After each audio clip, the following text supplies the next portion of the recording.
Selamat malam, menyanders dari seluruh penjuru nagari. Kembali lagi kita di episode 131. Pambukaning gedong kencono, gapuraning jayeng katon. Nah, kita hari ini akan bahas hal yang seru sepertinya loh. Saya juga belum baca slide-nya. Mas Agung sudah hadir. Harusnya suaraku ada, harusnya. Halo Arya. Halo Om, Aman. suaraku aman ya? Aman. Suaraku aman nggak? Oke. Aman Om, aman. Aku pakai Nih, earphone nggak? mungkin saat ini belum sih Om. Belum Bentar. ya? Ya udah, saatnya kita tahu ya. Mungkin nanti di setiap kayak 60-an mungkin Om butuh 60-an gitu. Halo Mbak Sari. Halo Mbak, sudah lama tak bersua. Iya nih, hampir 3 minggu ya. Iya ya. 2 minggu, 3 minggu, iya 3 minggu ya udah. Dihitung, aku hitung. Oh, gitu. Kok dihitung sih Mbak? Iya, biar ketemu lagi. Apa kabar nih Mbak? Puji semesta, baik-baik saja. Kalau karena udara ya biasalah ya, namanya juga udah umur segini kan ada aja yang bumpet lah, yang apa, tapi aman, tidak bergejala apapun. Ya, yang yang penting sehat. Yang penting sehat Yang Mbak. penting, Ya, yang yang penting penting seger. sehat itu betul sekali. Oh iya. Apa apa ya aku Arya lupa aku mau ngomong apa. Apa ya Om ya? Apa ya? Oh iya Aryo. Kelanjutan kemarin ya tentang Sastrowulan itu ya. Ya, ayo Om, sebelum pada masuk Om. Masih Oh, sepi. yang masuk kan. Iya, Itu betul. kan petunjuk berdasarkan ini based on menyan ya, bukan based on literatur ya.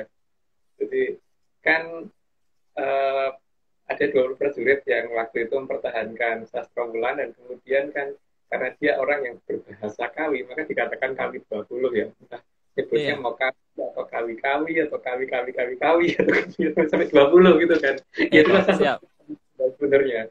Mm-mm. Cuman waktu pas kondisi waktu itu kan karena itu kan kita nyebutnya kan sebagai tragedi Loro Blonyo ya sehingga pada saat akan pernikahan putranya Prabu Brawijaya ke-8 kan Iya, itu berarti kan waktu itu Prabu Brawijaya pasti akan mengadakan sungkeman ke leluhurnya terutama Prabu Kelapa Gading kan dengan membawa semua banyak benda berharga yang bersifat keemasan gitu. Kalau dalam bahasa Jawa kan keemasan kadang disebut kuning, kunir atau gading gitu ya.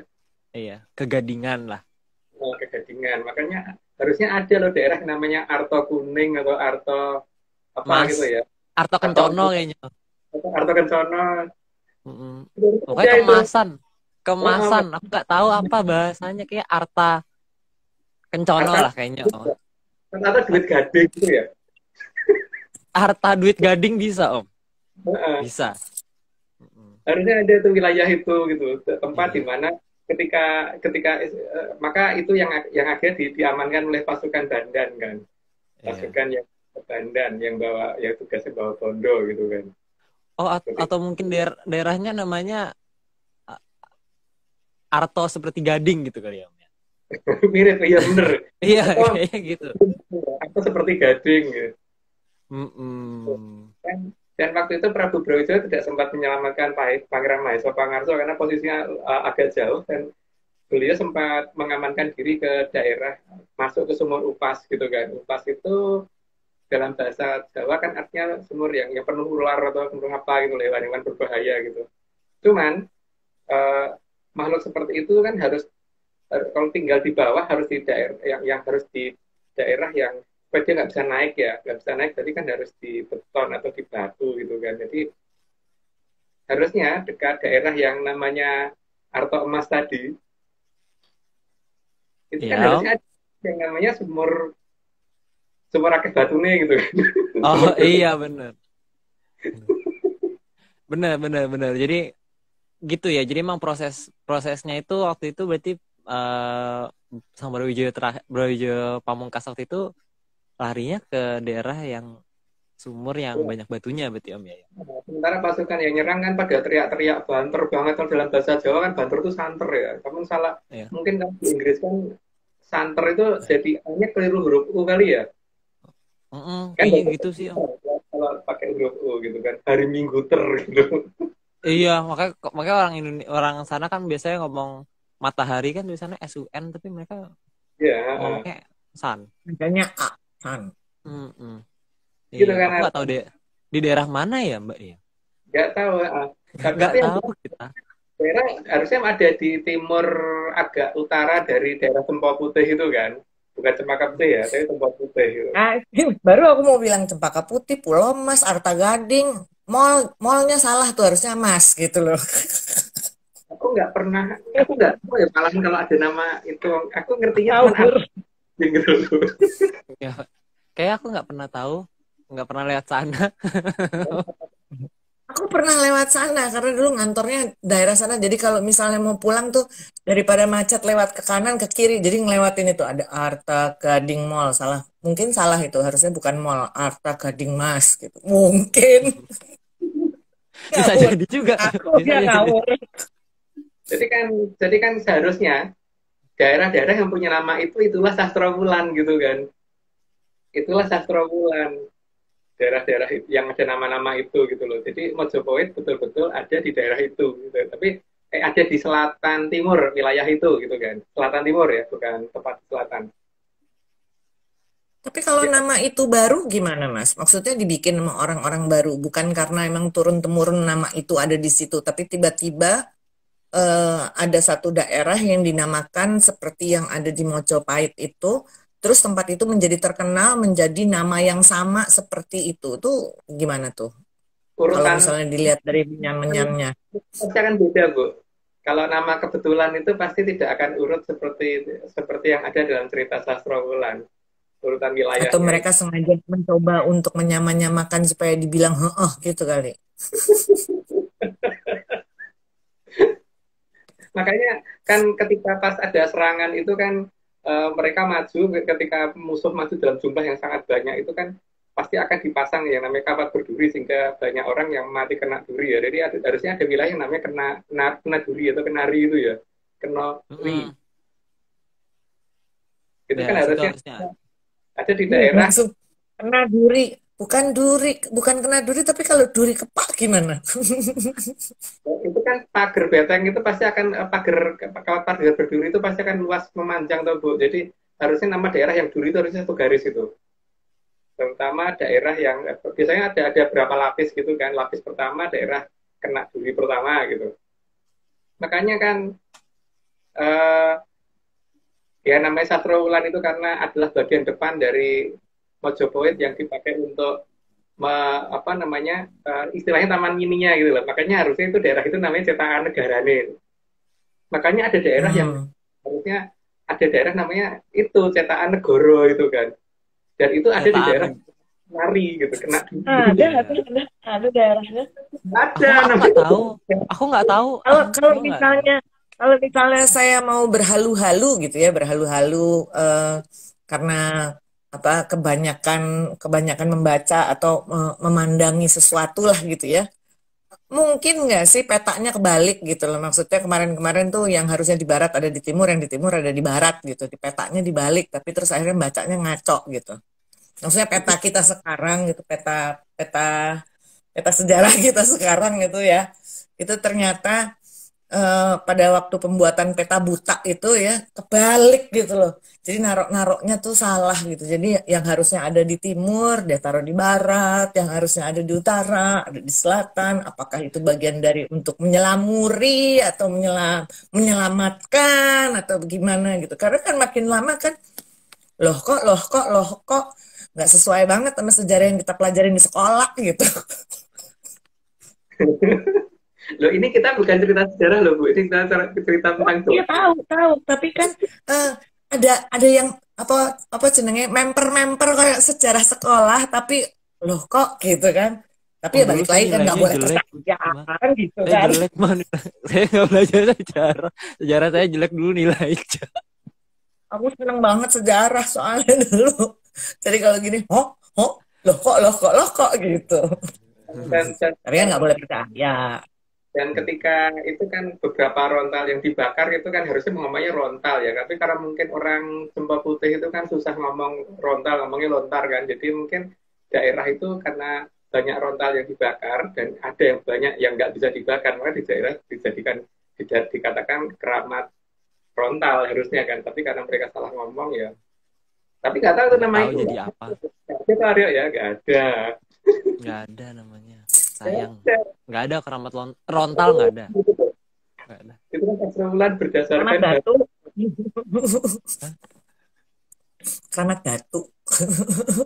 ketika ketika itu prajurit yang Kudungan yang pertama kali nyerang maju ke depan itu Aryo kan Mahapatih Gajah Permodo, itu waktu itu kan Trimikrama menjadi sebesar Sebuah batu. Batu sebesar tapi batu. gitu kan, jadi Iya. ada daerah yang berduri gitu harusnya Iya. kan. Daerah yang tinggi berduri ya. Trimikrama jadi hampir segunungan tapi berduri itu ngebui Pak itu gitu kan. Jadi ya gunung kayaknya hampir segede Gunung Duri harusnya gitu sih. Karena dia nggak segede gunung. Tapi nggak sependek daratan biasa. Bukit Dataran Berduri. tinggi Duri. Aha, just gini, aha moment. Aha moment. Aha. Aha apa ya? Bu, ini based on menyan banget. Aku tuh nggak hafal geografi deh. Di antara gunung itu ada apa gitu. Aku lupa deh. Gunung yang kecil Apa ya? namanya juga nggak tahu gitu kan. Iya apa ya? Kalau yang aku tahu lagunya Bukit Berbunga gitu aku tahu. Lagunya ya. Ini lagunya. Mungkin harusnya Ada lagunya kan? Ada lagunya Bukit Berbunga tapi Tapi Oke. itu mungkin nanti akan jelas kalau kita sudah menceritakan dongeng di 13 apa ya 13 5 4 3 3 kayak 3 belakang kali ya. iya, Cuman ini kan 3 sampai ke belakang. ini kalau mau minta dongeng yang sebelumnya minta kemana ini? Soalnya kan nanti kalau enggak saya cuma tahu separuh-separuh. Dan saya juga cuma dongeng, dongeng itu kan tidak wajib dipercaya. Dan itu ya, saya tuh kan seneng dongeng. Aku kan seneng dongeng. Dongeng itu bagus karena apa? Buat nyeritain cucu, ponaan, sing cilik-cilik, ben ngerti dongenge kan gitu. Kalau saya gitu, mau percaya boleh, tapi ya jangan kan gitu. Tapi kalau seneng ya didengerin gitu kan. Jangan dipercaya. Oke, kalau dengerin salah sendiri. Ya nggak apa-apa. Aku seneng kok salah kan belajar. Mungkin kalau itu bagus. Dongengnya itu Bu ya, kan ada 20 orang yang dimakamkan di kawi itu kan. Itu posisinya kan memang sudah bergeser sekitar antara 200-300 meter ya ke timur. Jadi tadinya kan sebelah baratnya kan. Itu mungkin kalau dari Pasar Senen, pasar di Senen ini pasar bukan. Iya, pasar dimarahin. Dari pasar dimarahin itu. Pasar diomeli. Iya, diomeli boleh.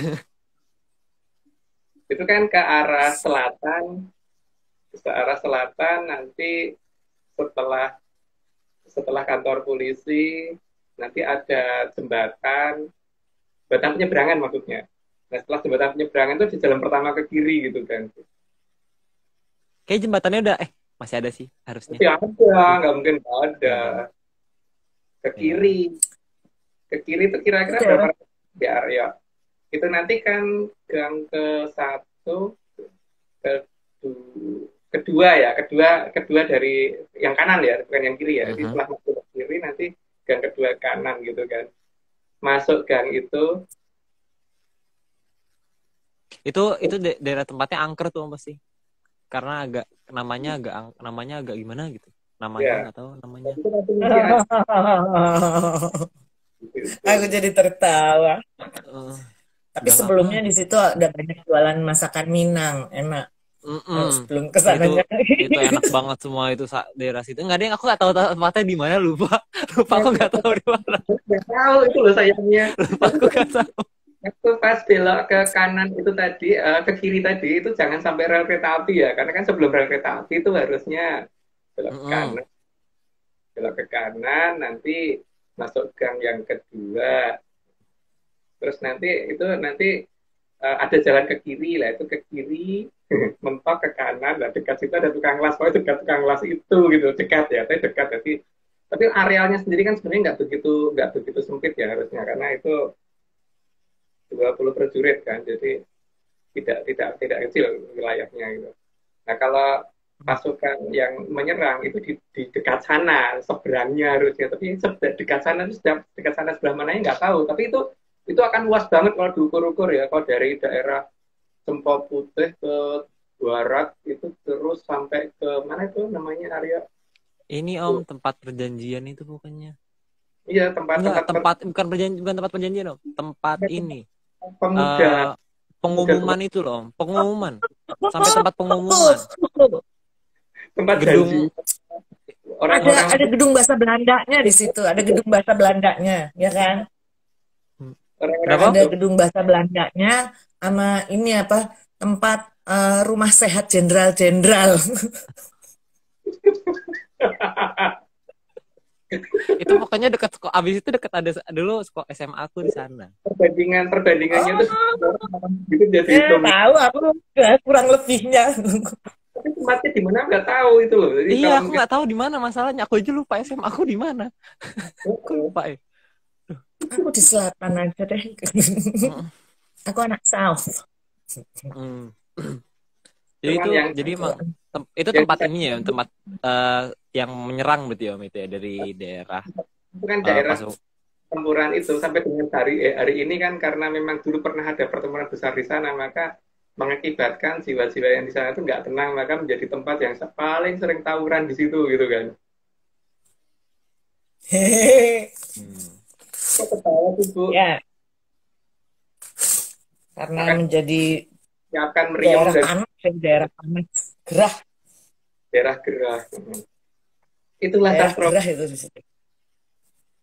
Itulah sastro ulah. Om udah 98, mungkin kita harusnya udah lanjut Om, karena udah rame. Dan Oke, Karena oke. udah rame. cetakan ini negoro itu Udah aja tahu. awal-awal sastra Wulan dibikin kan, jadi bukan jadi sastra Wulan itu tidak sesempit itu ya, itu luas banget sastra Wulan. Nah, kenapa harus ada sastra Wulan? Nah, mungkin nanti di 134 berapa ya? 3 Om. 6. 4. Enggak. Belum 136 belum. 134 ya, 134. 134.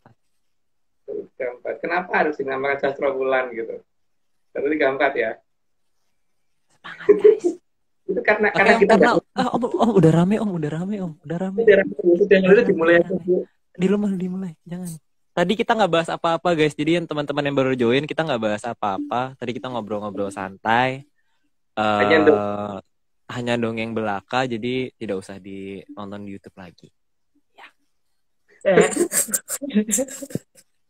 Oke, yuk kita mulai di slide pertama. Oke, pambukaning gedong kencana part 51 gapuraning jayeng katon. Pagar biasanya untuk membatasi suatu lahan agar tidak bisa dimasuki oleh orang yang tidak dikehendaki oleh sang pemilik lahan. ya iyalah setiap orang pasti pengen kalau daerahnya itu dimasukin oleh orang yang dia kenal gitu kan, bukan sembarangan orang boleh masuk gitu. Walaupun dia orang mungkin pejabat negara sekalipun, kalau kita nggak menginginkan wilayah kita dimasukin ya tetap mau apa, itu wilayah kita gitu kan. Jadi apalagi kalau bukan orang bukan orang pejabat gitu loh. Jadi memang setiap tempat itu ada yang memiliki dan ada yang punya hak untuk membatasi gitu. Lanjut Bu. Ya lanjut Pak.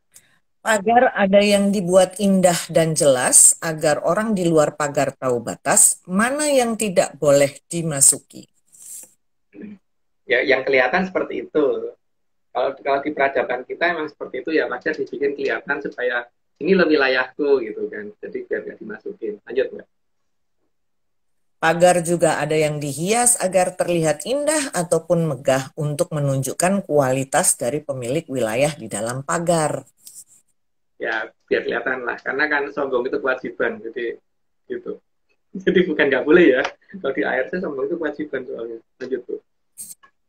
Pagar juga ada yang dibuat berlubang, tapi tidak bisa dimasuki orang dengan tujuan agar yang di dalam pagar bisa melihat yang di luar pagar. Ya kadang kita juga kadang-kadang perlu melihat di luar itu ada apa. Kalau di luar ada rame-rame kan kita juga harus supaya ngerti bahwa sedang ada keributan apa. Jadi kalau perlu pengamanan juga bisa segera mungkin gitu kan. Jadi jangan sampai kita terlalu tertutup sehingga ketika terjadi kebakaran atau apa kita malah nggak ngungsi padahal tempat itu harusnya dalam jangkauan api gitu kan. Itulah makanya pagar juga harus paling dibikin supaya yang di dalam juga harus nggak keluar. Lanjut Kak. Pagar juga ada yang dibuat dari material alami karena namanya pagar pasti tidaklah alamiah. Ya, ya walaupun materialnya alami tetap aja tidak alamiah itu yang jelas. Jadi kalau masih mau mengatakan alamiah ya silahkan. Lanjut tuh. Atau bahkan kan biasanya ada yang udah pakai semak-semak ya makan biasanya. Pagar yang semak-semak tuh. Tapi tetap aja dalamnya besi juga. Tetap Pagar ada. perdu. Kalau nggak ada besinya ya kayak panjang juga sih. Gitu. Lanjut. Meskipun ada juga pagar yang dibuat agar bisa terlihat apa saja yang ada di dalam pagar dan di luar pagar. Ya itu udah pada ngerti lah, lanjut aja lah. Pagar juga ada yang dibuat dari tanaman sehingga meskipun tidak alamiah tapi terlihat seolah-olah alamiah. Seolah-olah ya. Jadi bukan alamiah, hanya seolah-olah. Nah, masalahnya kita bisa membedakan nggak yang seolah-olah dengan yang alamiah beneran itu gitu. Atau malah nggak ada yang alamiah gitu masalahnya. Lanjut. Terkadang pagar juga dua bagian. Ada bagian yang dari tanaman dan ada bagian yang bukan tanaman. Ya itu tempatku banget itu. Karena aku seneng ada tanamannya dan ada yang bukan tanaman. Tapi pada dasarnya harus ada pembatas yang lebih kuat daripada tanaman itu sendiri sih kalau di tempatku. Lanjut Mbak. Salah satu fungsi pagar agar makhluk yang tidak dikehendaki tidak bisa masuk. Ya kalau kita terlalu terbuka dan apa-apa boleh masuk seperti waktu kita SD dulu kan diajarinnya jangan suka membeda-bedakan gitu. Kalau mencari teman itu semua orang ditemenin gitu. Nah, kalau menurut aku itu salah ya, karena kita teman tuh harus milih, jadi tidak boleh semua orang ditemenin gitu. Kita harus pilih-pilih, karena kalau kita salah pilih, maksud iya sih kita mau bercanda sama makhluk yang buas gitu loh. Tapi ya itu masalahnya kan kalau kita milihnya tepat ya berarti makhluk walaupun sebuas apapun kadang-kadang dia bisa dijinakkan dan jinak terhadap kita, tapi belum tentu jinak terhadap kita itu jinak terhadap orang lain juga. Karena Lanjut, mungkin yang bikin peribahasa suka cubit-cubitan sama beruang. mungkin Gitu kayaknya.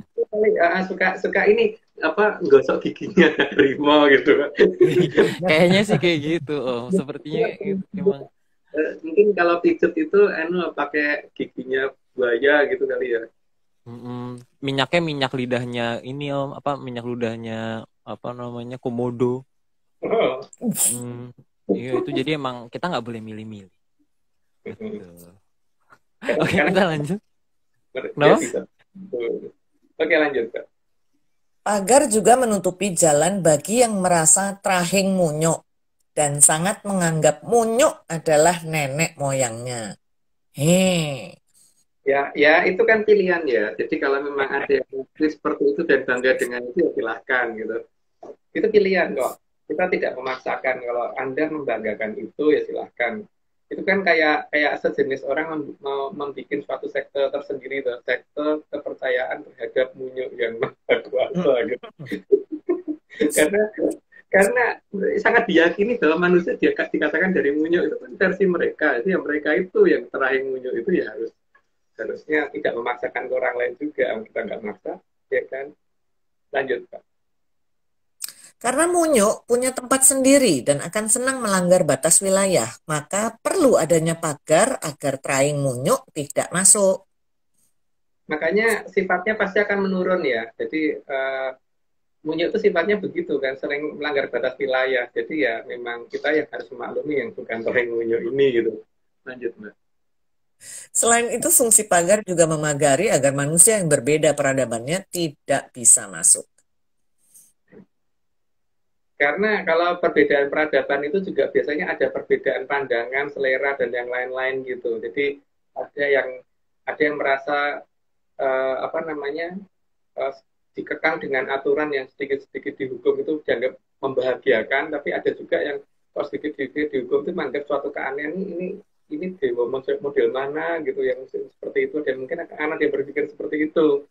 Dan makanya harus ada batasan supaya supaya supaya dua model makhluk ini tidak bisa bergabung. Ada juga Om yang senang ini Om, berjalan di atas kawat dibelah 8. Bukan 6,5 ya? Lupa. Tergantung 8 sih kurang. milimeternya. 8 Tergantung kurang. guntingnya. Kalau guntingnya tajam banget tuh bisa banyak. Oh iya benar Pak. Benar bisa Kalau dibayar. guntingnya nggak tajam susah itu. Berjalan di atas pipa aja tuh kakiku udah sakit loh. Kalau makin kecil makin tipis apa enggak ya kakiku putus ya. Tapi ya mungkin ada orang Besot mas, besot. di belah 100 mungkin masih bisa bertahan kakinya gitu. Kalau kakiku sih nggak kuat. 6,5 aja udah nggak kuat kok, apalagi 8. Lanjut. Iya, 6,8 juga enggak. Monggo. Karena perbedaan peradaban akan menyebabkan ketidaknyamanan kalau kedua peradaban itu disatukan. Tadi udah dijelasin, nah lanjut aja. Karena sangat bisa yang dianggap paling baik di suatu peradaban justru merupakan hal yang tidak penting dan sangat mengganggu di peradaban lain. Nah, yaitu kok ini ya berbeda peradaban ya. Yang satu peradaban aja mungkin demikian, kalau yang tetap merasa kalau mungkin yang satu ini nyaman kalau begini, yang lainnya kalau gini nggak nyaman gitu kan. Ya ada yang nyamannya kalau ini ya dibatasin, dan ada yang nyamannya kalau dibebasin gitu kan. Itu ada kok pasti yang terjadi. Apalagi dengan peradaban yang berbeda banget. Lanjut, Mbak. Supaya tidak terjadi ketegangan antara peradaban, maka memang harus dibatasi agar peradaban yang sangat jauh berbeda tidaklah berinteraksi. Itu jelas ya. Ya, sebagai gambaran kan peradaban yang jauh berbeda itu misalkan antara manusia dan ayam gitu. Misalkan ayam itu jelas kalau ditaruh di istana negara gitu dia nggak akan tahan karena tempatnya terlalu mewah, tapi dia di kandang mungkin tahan gitu kan. Kalau manusia di istana seneng banget, tapi kalau sudah tinggal di kandang nggak cocok. Tapi kandang itu mewah untuk ayam semuanya gitu. Lanjut, Mbak. Karena interaksi yang salah antar peradaban yang sangat jauh berbeda akan bisa menimbulkan pertengkaran. Nah, kalau terjadi pertengkaran pasti peradaban yang lebih tinggi pasti menang. Cuman masalahnya kan itu berarti seperti tidak memberi kesempatan peradaban yang di bawahnya untuk mengembangkan dirinya gitu. Jadi peradaban yang besar yang harus menutup diri supaya ini. Tapi menutup diri itu kan sebenarnya mereka yang terkurung atau justru kitanya yang atau peradaban yang rendah ini yang dikurung gitu kan. Cuman kalau kurungannya besar kan nggak kerasa juga. Ya kayak burung ditaruh di apiari, kalau apiarinya luas kan juga dia nggak merasa kalau ada dalam kurungan. Lanjut, Mbak. Bahkan sangat mungkin akan terjadi perang, dan hal ini pasti akan mengakibatkan terbasminya peradaban yang lebih rendah. Itu tadi udah dijelasin, nanti lanjut aja. Ya. Karena peradaban besar mempunyai persenjataan yang tidak bisa dilawan oleh peradaban rendah, sehingga sangat bisa membasmi peradaban yang rendah. Sebagai contoh itu yang paling gampang, coba ya, kalau ada kaca ditembak dari jarak 300 meter, itu seharusnya kacanya cuma berlubang saja atau pecah total. Pasti pecah kan? Nah, sekarang siapa yang nembak kok bisa kacanya cuma sebesar lubang peluru itu di daerah mana itu dulu tempat ada demo di Jakarta Barat itu ngelanggar gitu. Gimana tuh Aryo? Aku tidak tahu Om, aku belum lahir. Nggak tahu ya. Kayaknya. Ditembaki senjata Citralem itu pasti senjata khusus itu dari pasukan yang melindungi kepala negara waktu itu dari peradaban lain gitu gitu. Itu senjatanya bukan senjata di peradaban kita, bahkan Amerika pun nggak bisa bikin senjata seperti itu yang hanya yang kacanya hanya berlubang sebesar peluru tidak sampai pecah gitu loh. Jadi hanya tepat sasaran sekali gitu. Tuh, ada korbannya sih waktu itu. Tapi korbannya siapa aku nggak tahu, kejadian di mana aja nggak tahu. Cuman kalau nggak salah itu kan kandang macan ya Aryo ya. Kandang Kenapa? macan. Dekat kandang macan kan dalam zaman dulu kan kandang macan itu namanya Pagrogolan kan. Mungkin Om. Oh mungkin ya, mungkin. Oke Mbak lanjut. Oke lanjut. Maka Sang Maha Prabu Brawijaya VIII dengan sengaja meminta agar batas-batas Mojopahit ditutup dan dibuat agar tidak terlihat. Ya kalau peradaban Mojopahit memang punya kemampuan seperti itu karena ya minimal sekarang ada aja yang namanya pusaka aja bisa dipakai untuk menutupi diri satu orang. Nah, kalau kekuatan Mahaprabu dan pangeran dan sebagainya adipati di bawahnya pasti mempunyai kemampuan yang lebih daripada satu pusaka kan. Dan itu belum termasuk teknologi yang dimiliki ya, karena kadewatan kan teknologinya pasti jauh di atas manusia. Lanjut Pak. Penutupan menggunakan teknologi yang sangat maju dan menggunakan tradisi yang dibantu oleh Sang Hyang Wening. Bukti keberadaan teknologi maju itu banyak bisa dilacak di berbagai tempat kalau kita ingin teliti. Salah satunya itu ya model tuh tembakan waktu itu gitu kan, di daerah Pagrogolan itu gitu. Itu salah satu. Tapi banyak sih kalau dibicarakan, cuman mungkin tidak pantas kalau dibuka di sini gitu. Lanjut Mbak. Karena bantuan dari Sang Hyang Wening, maka bahkan dari luar angkasa sekalipun tidak akan bisa dipindai oleh satelit. Nah, problemnya adalah saat ketika tata cara komunikasi dengan Sang Hyang Wening itu dirubah menjadi tata cara lain yang sama sekali tidak nyambung. Karena kan kalau kita melihat tradisi saat ini itu membingungkan sekali karena setauku yang dulu ngajarin aku tuh nggak begitu kok tiba-tiba dikatakan mutih itu seperti itu, dikatakan ngebleng tuh begitu, nggak ada hubungannya dengan nasi kok kayaknya Aryo ya mutih itu. Sama ngebleng Nggak ada tahu. hubungannya dengan ruang gelap nggak ini banget. Nggak tahu ya kesana. Ayo lanjut. Oke, sehingga manusia yang ada di dalam peradaban besar bisa mengawasi keluar, tetapi yang di luar tidak akan bisa melihat ke dalam. Ya, seperti halnya kalau kita di dalam rumah kan kita pasang tirai putih itu tujuannya pada saat siang hari kita bisa lihat luar, tapi yang di luar nggak bisa lihat dalam kan. Mereka pasti juga menggunakan tata cara yang sama, tapi beda teknologi gitu aja. Kalau kita kan teknologinya pakai tirai, kalau mereka pakai yang lain. Lanjut Mbak. Segala hal yang bisa mengganggu pandangan manusia dipancarkan agar mata manusia dan segala panca inderanya tidak pernah bisa melacak keberadaan peradaban besar. Karena mata manusia itu terbatas pada frekuensi sinar tampak dan itu pun dibatasi pada berapa sampai berapa, spektrum berapa sampai berapa gitu kan. Dan kita melihat hanya bisa berdasarkan pantulan sinar, walaupun kadang-kadang di luar pantulan sinar juga bisa, tapi tetap tidak diakui kalau itu tidak gitu loh. Jadi ya memang dibikin seperti itu oleh peradaban besar supaya paling tidak dengan berkurangnya spektrum warna yang bisa kita lihat itu mengakibatkan kita tidak bisa melacak mereka. Lanjut Mbak. Mereka juga mengirim sinyal sasradara agar kepekaan manusia berkurang. Namun hewan tidak berkurang kepekaannya karena sinyal yang digunakan mengurangi kepekaan manusia itu berada di frekuensi yang berbeda dengan hewan. Sosro itu 1000 ya. Jadi sosro doro itu sosro doro itu suara denging yang ada di telinga itu gitu. Kalau diperhatikan kalau jeli itu sebenarnya kan makin kesini sebenarnya makin kencang gitu suara itu. Karena mendekati pembukaan Mojopahit itu memang sosro doro akan makin jelas. Cuma masalahnya kan kita menyadari itu apa enggak gitu karena lingkungan dan kebisingan jalan raya dan sebagainya itu kan akan membuat kita jadi melupakan itu. Lanjut Pak. Sehingga pagar besar menjadi tidak terlihat karena otak manusia tidak sanggup mendefinisikan keberadaan pagar tersebut. Memang seperti itu ya. Jadi kan kalau kita kan hanya bisa melihat berdasarkan pantulan sinar. Kalau toh ada pantulan sinar pun ketika otak mendefinisikan enggak ya, kita nggak bisa melihat. Itu kan tergantung dari otak kita juga. Makanya sinyal tertentu dipakai untuk mengacaukan itu oleh mereka. Lanjut, Mbak. Dalam membuat pandangan berubah menjadi pemandangan yang lain dengan gangguan sinyal sasradara tersebut. Sehingga seolah-olah dihalukan dengan ya diastralkan atau gimana gitu kan, seolah jadi seperti itu pandangannya. Tapi aku tuh malah nggak ngerti yang namanya astral. Aryo ngerti nggak?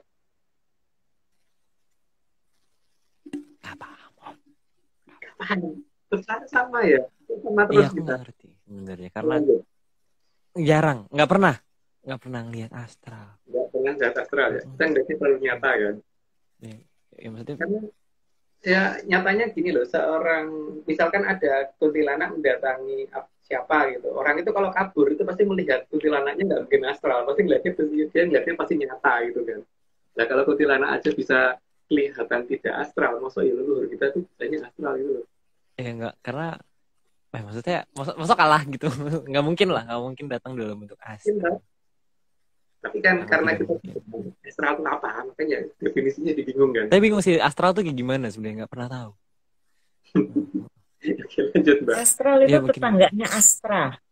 Oh, Pabrik Astra. Tetangganya itu astral. Bikin mobil itu ya. Itu. Oh, Mobil. alah. Jadi kalau Betul, pabrik betul, Astra, betul. sebelahnya itu adalah astral gitu. Oh, oke. Kan sama Oke. aslinya toh. Oh, ini informasi baru. Informasi baru. Dicatat itu. Nggak pernah menyandung. Harus dicatat ini harus dicatat. Oke, monggo kita 20.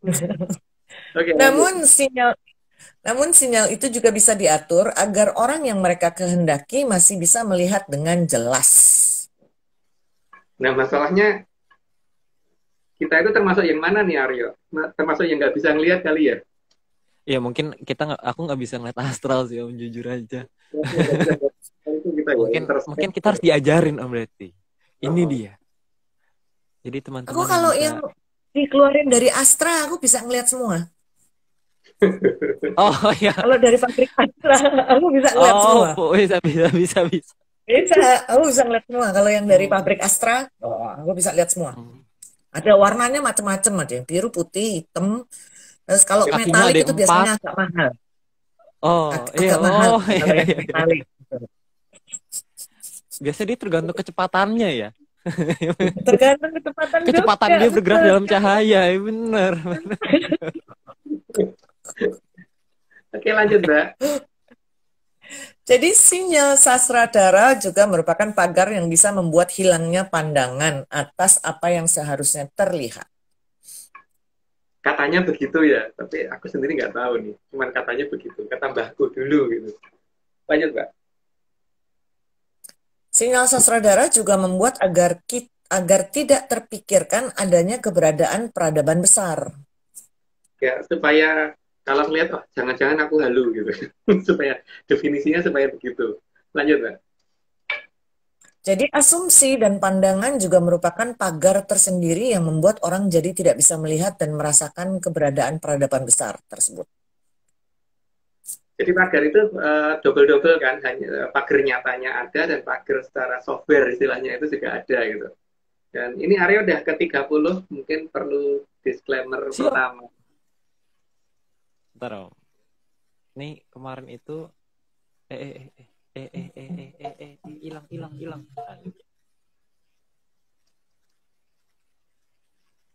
Oke. Bentar, aku lupa. Oh ya ini.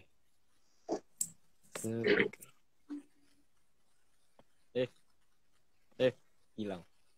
Nah. Kedengeran ya suaranya?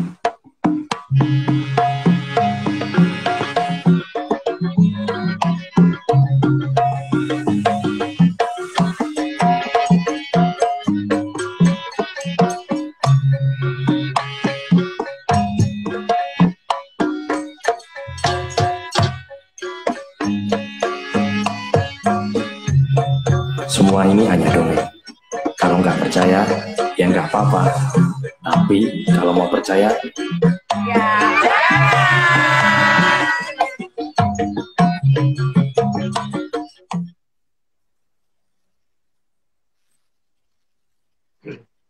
Oke, Arya. Jadi apa namanya? Kira-kira sastra ulang itu gimana sih, Arya? Kok bingung aku posisinya lama-lama.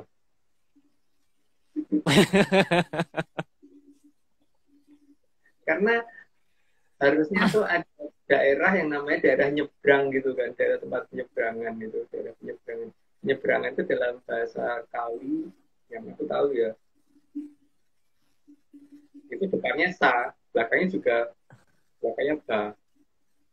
Iya. Nya ba gitu kan, makanya gitu pokoknya. Tapi tengahnya itu dalamnya nggak sih? Oke, ya ada dalamnya. Aku lupa, tapi bacanya aku nggak tahu gimana. Oke, depannya nya, belakangnya ba, tangannya dalam. Aku nggak tahu gimana bacanya. Aku nggak tahu. Danya biasanya nggak disebut ya. Kenapa? Danya biasanya nggak disebut gitu loh. Iya, jadi di tengah dalam, tapi danya nggak ada. Jadi dari 3 suku kata tuh, yang betul tuh lembasa atau sabalem atau Aku nggak tahu. Aku nggak paham. Aku nggak tahu daerah mana. tempat di mana para prajurit dikumpulkan oleh Pangeran Pati waktu itu untuk mukul balik itu kan, makanya tempat itu tempat Morosebo gitu. Iya, itu juga ada. Jadi itu tempat Morosebo. Morosebo Betul. ada nggak sih? Terusnya, yaudah kita nggak, ada nggak Aryo? Aku kan bukan orang Jakarta nih sekarang, orang daerah. Aku orang Jakarta. Morosebo. Ada sekolahan banyak nggak di situ? Ayo. Papan tempat Morosebo gitu loh. Apakah gimana Om? Oh, Ya, secara logika, makanya daerah dekat sana itu harusnya kan, karena dulu tempat itu tempat daerah, tempat pertempuran dan tempat perawatan, maka harusnya ada rumah sakitnya kan sekarang. Sama sekolah buat jadi yang ngurus-ngurus di dalam rumah sakit itu. Iya, harusnya ya. Harusnya itu Harusnya jadi ada. ada. Harusnya Jadi ada. insting itu udah terbangun dari dulu ternyata. Itu mengembalikan kondisi masa lalu kan, ketika terjadi perawatan, banyak perawatan di daerah situ gitu. Maka kan tempat yang itu akan kembali menjadi tempat daerah merawat orang lagi gitu kan. Supaya orang mengingat di mana letak sastra ulang gitu. Dan nggak cuma satu seharusnya tempat merawat orang di situ gitu. Dan duanya gede-gede gitu kan. Betul. Betul. Ya, Ya. Aduh, tapi aku nggak tahu di mana. Itu ya, kita nggak tahu di mana gitu loh. Dalam lah, pokoknya dalam lah. Dalam. Ya, oke Mbak, lanjut aja lah daripada akunya. Yalah, daripada kita mikirin di mana ya Mas ya. Enggak. Kita nggak tahu. Lanjut. Oke. Namun seperti apapun rapatnya pagar, tetap ada pintunya. Ya kalau nggak ada pintunya di dalam nggak bisa keluar. Maksudnya yang punya rumah harus lompat pagar, nggak lucu dong. Jadi mesti ada pintunya.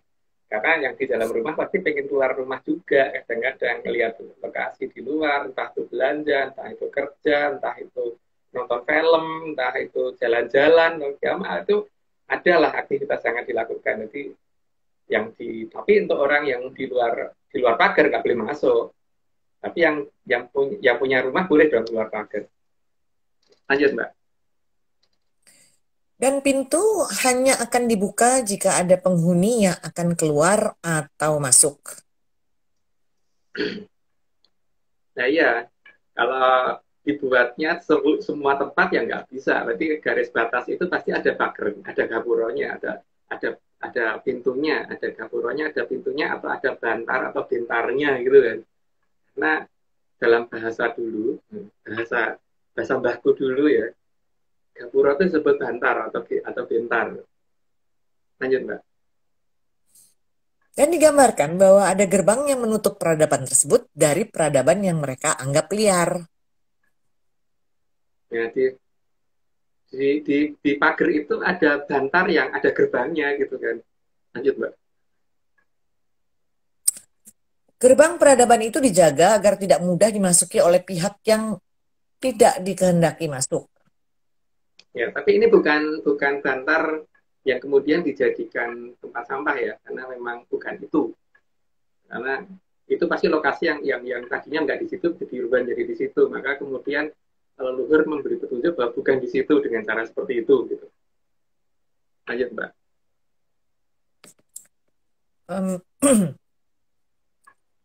Bisa dilihat sandi yang ditinggalkan oleh leluhur bahwa yang tidak boleh masuk ke peradaban besar adalah yang dianggap mengganggu peradaban maju tersebut. Maka bentuknya seperti ada di balik gunung wayang. Di balik gunungan wayang itu kan, berarti gunungan wayang itu ada dua sisi ya. Sisi yang depan itu menunjukkan ada istana dalam tempat yang tertutup, dan yang dibaliknya kan seperti itu. Itu kayak sesuatu yang tertawa meringis, kurang, yang selalu kelaparan itu. Lanjut Mbak. Maka gapura juga dibuat sebanyak mungkin decoy-nya agar membingungkan yang ingin menyusup masuk. Karena pasti banyak itu yang pengen menyusup masuk. Kalau seolah-olah dia mempunyai data, walaupun sebenarnya dia nggak pernah punya data itu. Gitu. Tapi kemana-mana ngomong dia ngerti dan sebagainya itu. Karena banyak orang itu yang zaman sekarang itu rumangsa bisa dirasong rumangsani kan. Jadi ya rumangsa itu janjane itu man teorinya dia. Lanjut, untung kita nggak tahu ya Om ya. Kalau kita benar-benar nggak tahu. Iya, untung kita nggak tahu ya. Untung. Itu kita bukan tukang tahu. Oke, kita lanjut. Lanjut. Dalam pakem wayang kulit, maka pasti akan digunakan 3 gunungan utama yang digelar seperti ini. Sehingga dapat dihitung bahwa peradaban besar di Arcapada ini ada 3. Pada saat sejarah awal dan akhir ya, Tekayon itu biasanya gunungan itu ada 3 yang ditunjukkan. Itu bukan 2. Kan biasanya 2 kanan kiri itu yang selalu berjaga, tapi ada 3 yang ditunjukkan di peradaban besar itu. Jadi sebenarnya kita sudah mulai bisa menghitung peradaban besar itu ada 3, dan itu kira-kira ada di mana dan bagaimana melacaknya itu sudah mulai dipikirin. Tapi ya itu, ini kan cerita negeri dongeng. Ini nggak apa-apa sih kalau nggak dipikirin. Lanjut Mbak. Keberadaan gunungan itu jelas utuh, maka terlihat bahwa antar 3 peradaban besar tersebut tidak pernah ada perang. Lanjutannya masih ada Mbak. Maka yang pernah mengatakan mereka pernah perang pasti akan diminta pertanggungjawaban atas merasa sok taunya oleh peradaban besar yang dituduh berperang. Entah itu siapa yang pernah ngomong begitu, tapi yang namanya peradaban itu kan pasti punya masyarakat, punya tentara, punya rakyat, punya raja, punya ratu, atau punya tumenggung, punya mopate, punya pemerintahan, dan itu semua kan bisa tidak terima dong kalau tidak pernah mereka itu saling mendukung kalau dikatakan perang. Ya pasti akan ada tindakan kalau seperti itu. Cuman kepada siapa saya nggak tahu. Lanjut Mbak. Karena peradaban besar tersebut memang masih ada sampai hari ini dan mereka juga punya kepala negara dan rakyat. Maka mereka bisa tidak terima kalau dituduh pernah berperang antar mereka. Maka monggo silahkan kalau ada yang mau mengucapkan juga pernah berperang, kita malah pengen ngerti. Jadi kita pengen melacak keberadaan peradaban itu kalau ada yang berani ngomong begitu gitu. Tapi kalau kita sih nggak berani ngomong mereka pernah berperang karena memang mereka nggak pernah perang. Berdasarkan dongeng yang mbah-mbahanku dulu. Lanjut Mbak.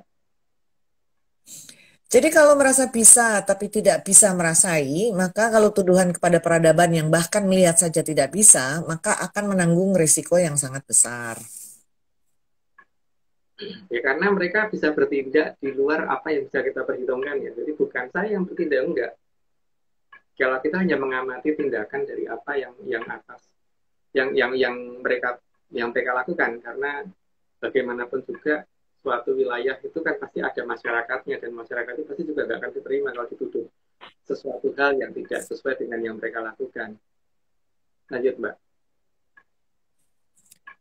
Karena peradaban besar itu tempatnya sangat damai dan mereka sangat menjunjung nilai-nilai kemanusiaan, maka mereka tidak akan saling berperang, tapi justru saling mendukung. Maka yang mereka lakukan juga bukan, istilahnya bukan menghukum mati, itu tidak ya, cuma memindahkan ke alamnya gitu, ke tempat yang tepat untuk orang itu gitu. Ya aku nggak tahu tuh yang mereka lakukan apa. Lanjut Mbak. Di peradaban tersebut, hierarki sangat dijaga. Maka bagi yang memang ketitisan dewa, pasti akan didewa-dewakan. Jadi di sana, mendewa-dewakan itu justru diizinkan. Jadi memang dewa itu kalau bagi mereka ada. Jadi kan mendewa-dewakan itu memang ya benar, harus didewa-dewakan untuk versi mereka. Kalau di kita kan memang nggak boleh mendewa-dewakan. Jadi kalau kemudian kita bertanya, kenapa mereka menutup diri lah? Salah satunya ini toh. Kalau mereka boleh mendewa-dewakan, kalau kita nggak boleh mendewa-dewakan kok. Lanjut Mbak. Ketika kerajaan yang berperadaban besar tersebut juga mempunyai gerbang dengan ciri-ciri yang sama. Jadi kalau detail, kalau teliti ya sebenarnya kan kelihatan sih, kelihatan. Tapi ya itu bagi yang mempunyai kepekaan tinggi ya. Kepekaan tinggi itu berarti tidak pernah mengabaikan apa yang ada di depan kita. Tapi kalau kita terbiasa mengabaikan apapun ya nggak akan terlihat. Lanjut Mbak. Meskipun ciri-cirinya sama, tetapi lokasinya berbeda. Ya lokasinya berbeda karena 3 tempat itu memang tidak satu tempat. Yang satu di samudra, di selatan kita, yang satunya ada di dekat ibu kota, yang satunya lebih ke timur lagi gitu kan. Lanjut Mbak. Ukuran kebesarannya pun sama, yang membedakan adalah umur dari ketiga peradaban tadi. Ya, yang paling tua kan Medang Kamulyan atau yang terkenal dengan nama Medang Kamur. Ya, dalam bahasa dulu itu kan Kamulyan juga disebut Kamulyan. Maka anak-anak atau orang Jawa biasanya kan menyebut itu biasanya kata belakang yang selalu disebut ya, seperti Tumenggung Wiroguna, tempatnya Wirogunan disebutnya Ragunan gitu kan. Tapi nggak tahu itu gimana loh, aku nggak ngerti itu posisinya. Tapi kalau Medang Kamulyan kan sering disebut Kamurian atau Murian. Jadi kalau anak-anak anak laki-laki atau anak itu biasanya disebutnya kan Le gitu kan. Jadi kalau bocah dari Medang Kamulyan itu kan jadi Le Murian gitu kan. Tapi itu gimana nggak ngerti aku. Aja Mbak. Dalam penggambarannya, gerbang selalu ditunjukkan berada bukan di puncak bukit, tetapi justru agak mendekati kaki bukit. Jadi kalau kita membuka suatu peradaban justru keliru kalau di atas bukit karena pasti malah justru bukan di situ.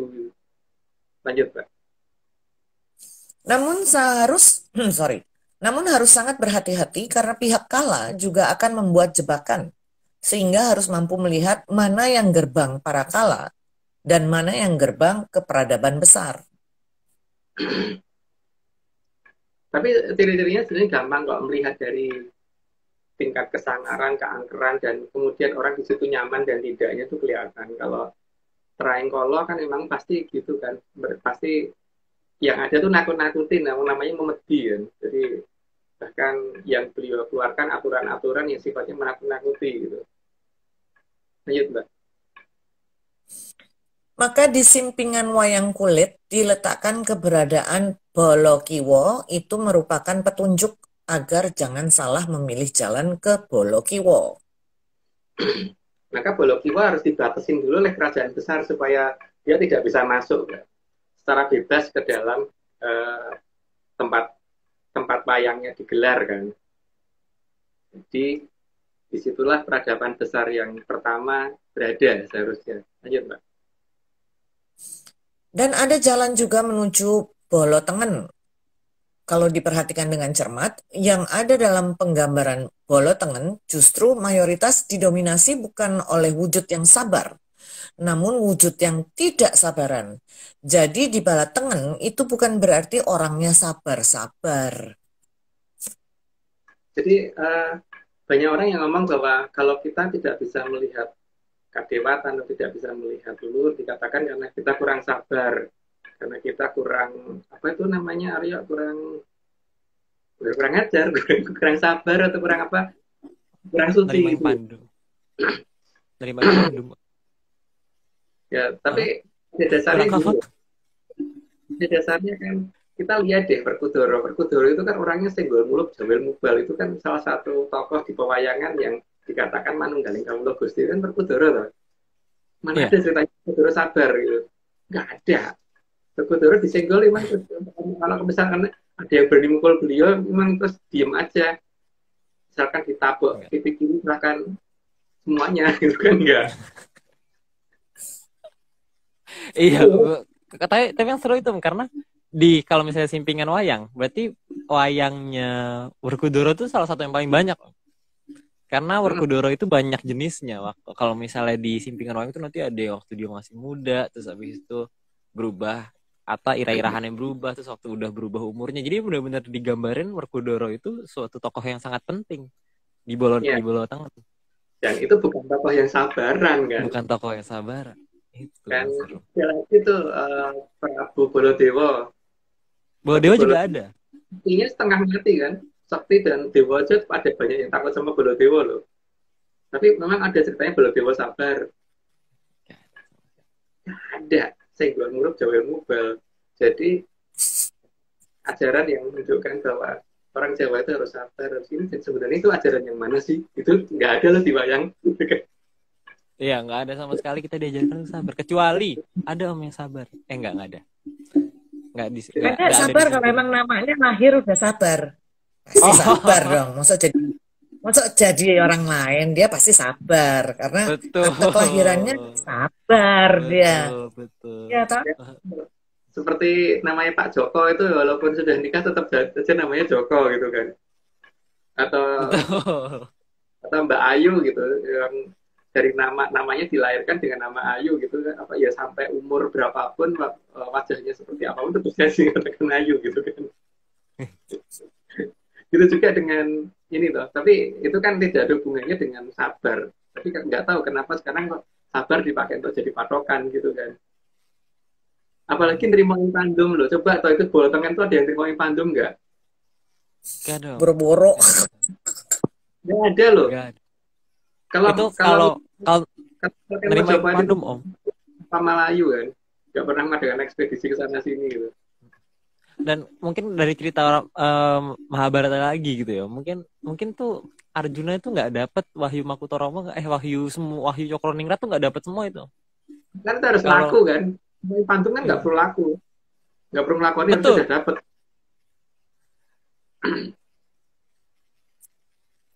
Jadi bingung loh, sekarang ini kenapa tiba-tiba kok Eyangku dulu nggak pernah cerita terima impandum, kok tiba-tiba di zaman sekarang ada kata-kata terima impandum untuk orang Jawa itu aku bingung ya. Kalau kita terima impandum kan sejak lahir kita tuh diberikan badan seperti ini nggak punya apa-apa ya seharusnya telanjang terus sampai dewasa itu terima impandum gitu. Sama kayak kerajaan Amrata tuh nggak pernah ada berarti yang harusnya karena Amrata itu dibikin sendiri loh. Kan harusnya mereka diusir. Ya, kita sekolah dan sebagainya itu kan nggak nerima impandum kan karena supaya kita lebih pinter daripada sebelumnya gitu. Betul. Kita harus sekolah nggak bikin pinter juga, cuman dikotak-kotakin aja gitu. Pokoknya kalau kamu pinter kamu dapat 10, kalau kamu bodoh kamu dapat 5. Tapi yang jadi jenderal bukan yang dapat 10, yang dapat 4 malah yang jadi jenderal. Tapi saya juga bingung sih Bu konsepnya di pendidikan kita itu gimana gitu karena banyak hal yang katanya tidak boleh dipertanyakan tapi kok diajarkan dan katanya sekolah tempat orang bertanya gitu loh. Tidak boleh dipertanyakan. Mungkin karena guru-guru banyak yang wongso munyuk mungkin. Bukan aku yang ngomong loh Bu. Jangan loh. Aku yang ngomong. Jangan-jangan unyu-unyu itu sudah berkeliaran mengajarkan kita hal-hal yang perlu diajarkan. Aku ada suara tepuk tangan, Mbak. biar gak berbicara. Ya, terima kasih. Oke. Leluhur juga memberitahukan bahwa kalau tata caranya benar dan benar-benar mengerti, bukan seolah-olah mengerti, juga sopan atau tanpa glegeen, maka leluhur justru akan datang dan memberitahu bagaimana menuju gerbang serta bagaimana memasuki gerbang. Nah, itu yang susah Aryo. Aku tuh kadang-kadang kalau makan masih gelegean nih. Jadi mungkin aku bisa nggak ya menuju gerbang itu Aryo? Kalau Aryo gimana? Masih gelegean nggak? Aku kadang-kadang masih geli om, karena masuk angin om. Kita senasib berarti Aryo. Iya makanya. Mungkin yang harus dicari orang-orang yang gak gampang masuk angin om. Udah susah lah kalau umur-umur kayak aku gini udah susah lah. Kena AC dikit aja udah langsung glak-glak-glak. Harus kerokan, pakai koyok, pakai minyak kayu putih, tawon, apa lah pokoknya. Habis itu bablas anginnya, gitu kan. Oke, kita lanjut tuh 51. Dan tempatnya juga harus tepat, serta mengajukan permohonan yang benar. Maka daerah yang tadinya hutan akan berubah menjadi gerbang dibuka, asal jangan gelegean. Kisah jane gelegean iki apa toh? Gelegean hoe-hoe apa hoe-hoe?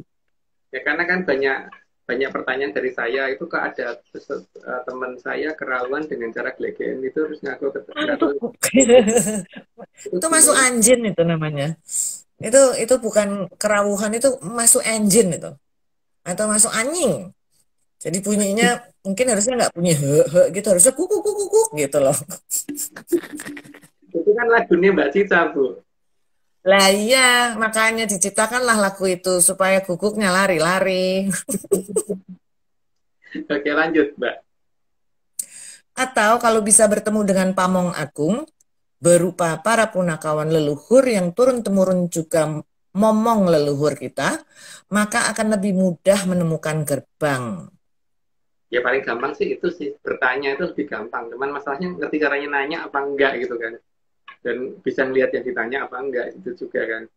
Itu juga untuk melacak keberadaan sastra wulan. Perlu itu untuk mengerti seperti itu.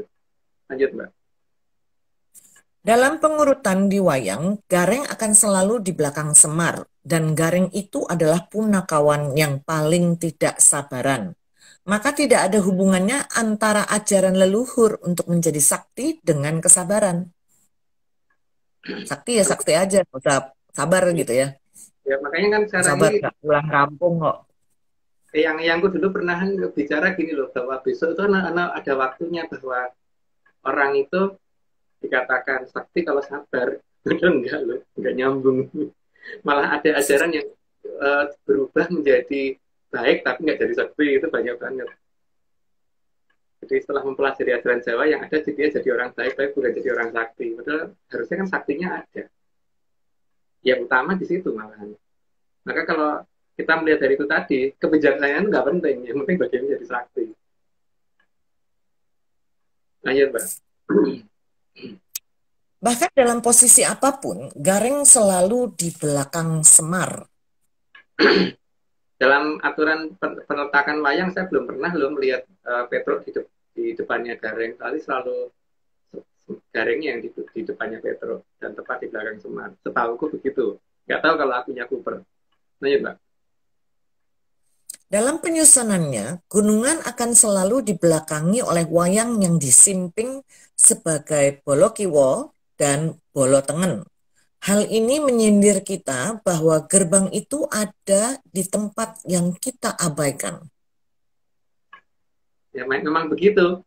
Karena kalau kita tidak mengabaikan, sejak dari kapan tahu gerbang itu sudah diketahui banyak orang. Lanjut, Mbak. Bahkan wayang yang dimainkan juga selalu membelakangi gunungan yang menggambarkan gerbang. Ini adalah sindiran bahwa gerbang ada di tempat yang kita abaikan. Makanya itu ya, jadi gerbang itu ada di tempat yang kita nggak duga-duga gitu, seharusnya begitu kan. Cuman itu di mana, lah itu ya aku ya nggak tahu, mungkin malah kalau ada yang tahu mungkin kita diberitahu. Lanjut, Mbak. Sangat jelas bahwa biasanya satu gunungan ada di seberang dari dua gunungan yang lainnya. Ini menandakan bahwa satu gerbang ada di lokasi yang jauh dari dua gerbang yang berdekatan. Satunya ada di tengah samudera, yang dua ada di daratan, itu kan yang dimaksud begitu ya. Nggak di tengah banget sih, karena jaraknya dengan kita cuma 300 mil. Ayo, Mbak. Wayang kulit dilihat seharusnya dari balik geber, bukan dari arah si dalang berada.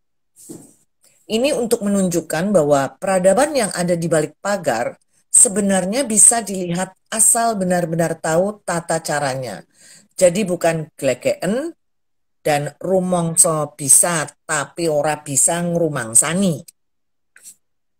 Geber ya bacanya Mbak, geber bukan geber. Oh, geber, bukan geber. Geber itu kalau naik motor ya, digeber, greng, greng, greng gitu ya.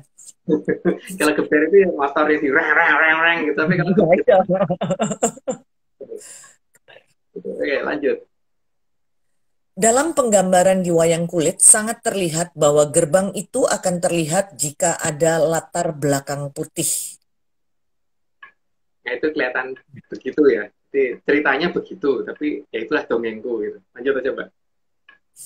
Maka asap dari menyan bisa digunakan untuk melacak keberadaan gerbang. Itu cara yang digunakan oleh tim ARC ya. Tapi ya itu nggak nemu-nemu sampai sekarang. Nemu nggak Aryo? Enggak ya? Kemarin tiba-tiba aku nemu ada foto di HP ku tapi nggak tahu foto apa. Gak tahu foto apa. Di HP kita ada, tapi kitanya nggak ngerti di mana gitu kan. Itu HP apa? Itu foto apa sih? Nggak paham. Jangan-jangan selfie. Iya, kayaknya selfie. Ayo Kamera. selfie gini. Iya, kayaknya gitu sih, kayaknya gitu. Di foto kita Oke. itu kan kita memfoto 1200 dan kita melihatnya 3 derajat ke atas gitu kan. 6 derajat, 3 derajat ya, bener ya?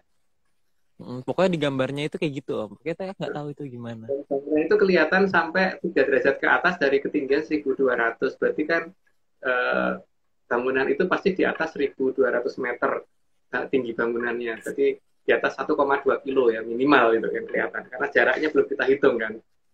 Ya sudah sih sebenarnya, tapi lupa ya kita harus ya. Aku tidak merasa. Nggak ngerti gitu masalahnya. Nggak ngerti ya. Masalahnya HP aku nggak ngerti tiba-tiba ada di HP ku. Makanya waktu itu aku ingat. Jangan-jangan pada amnesia semua ya, amnesia. Iya Mbak, itu penyakit mendadak kalau saat live.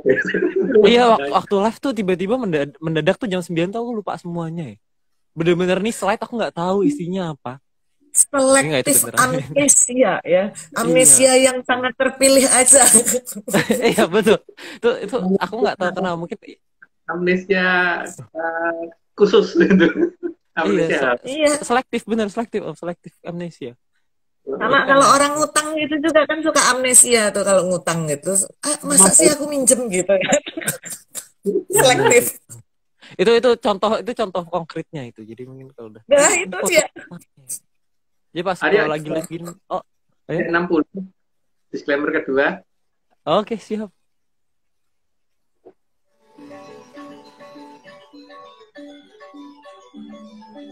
Semua ini hanya dongeng.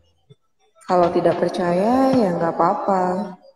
Tapi kalau mau percaya ya jangan. Itu dari teman-teman Bali ya, keren ya. Tapi Banyuwangi, keren.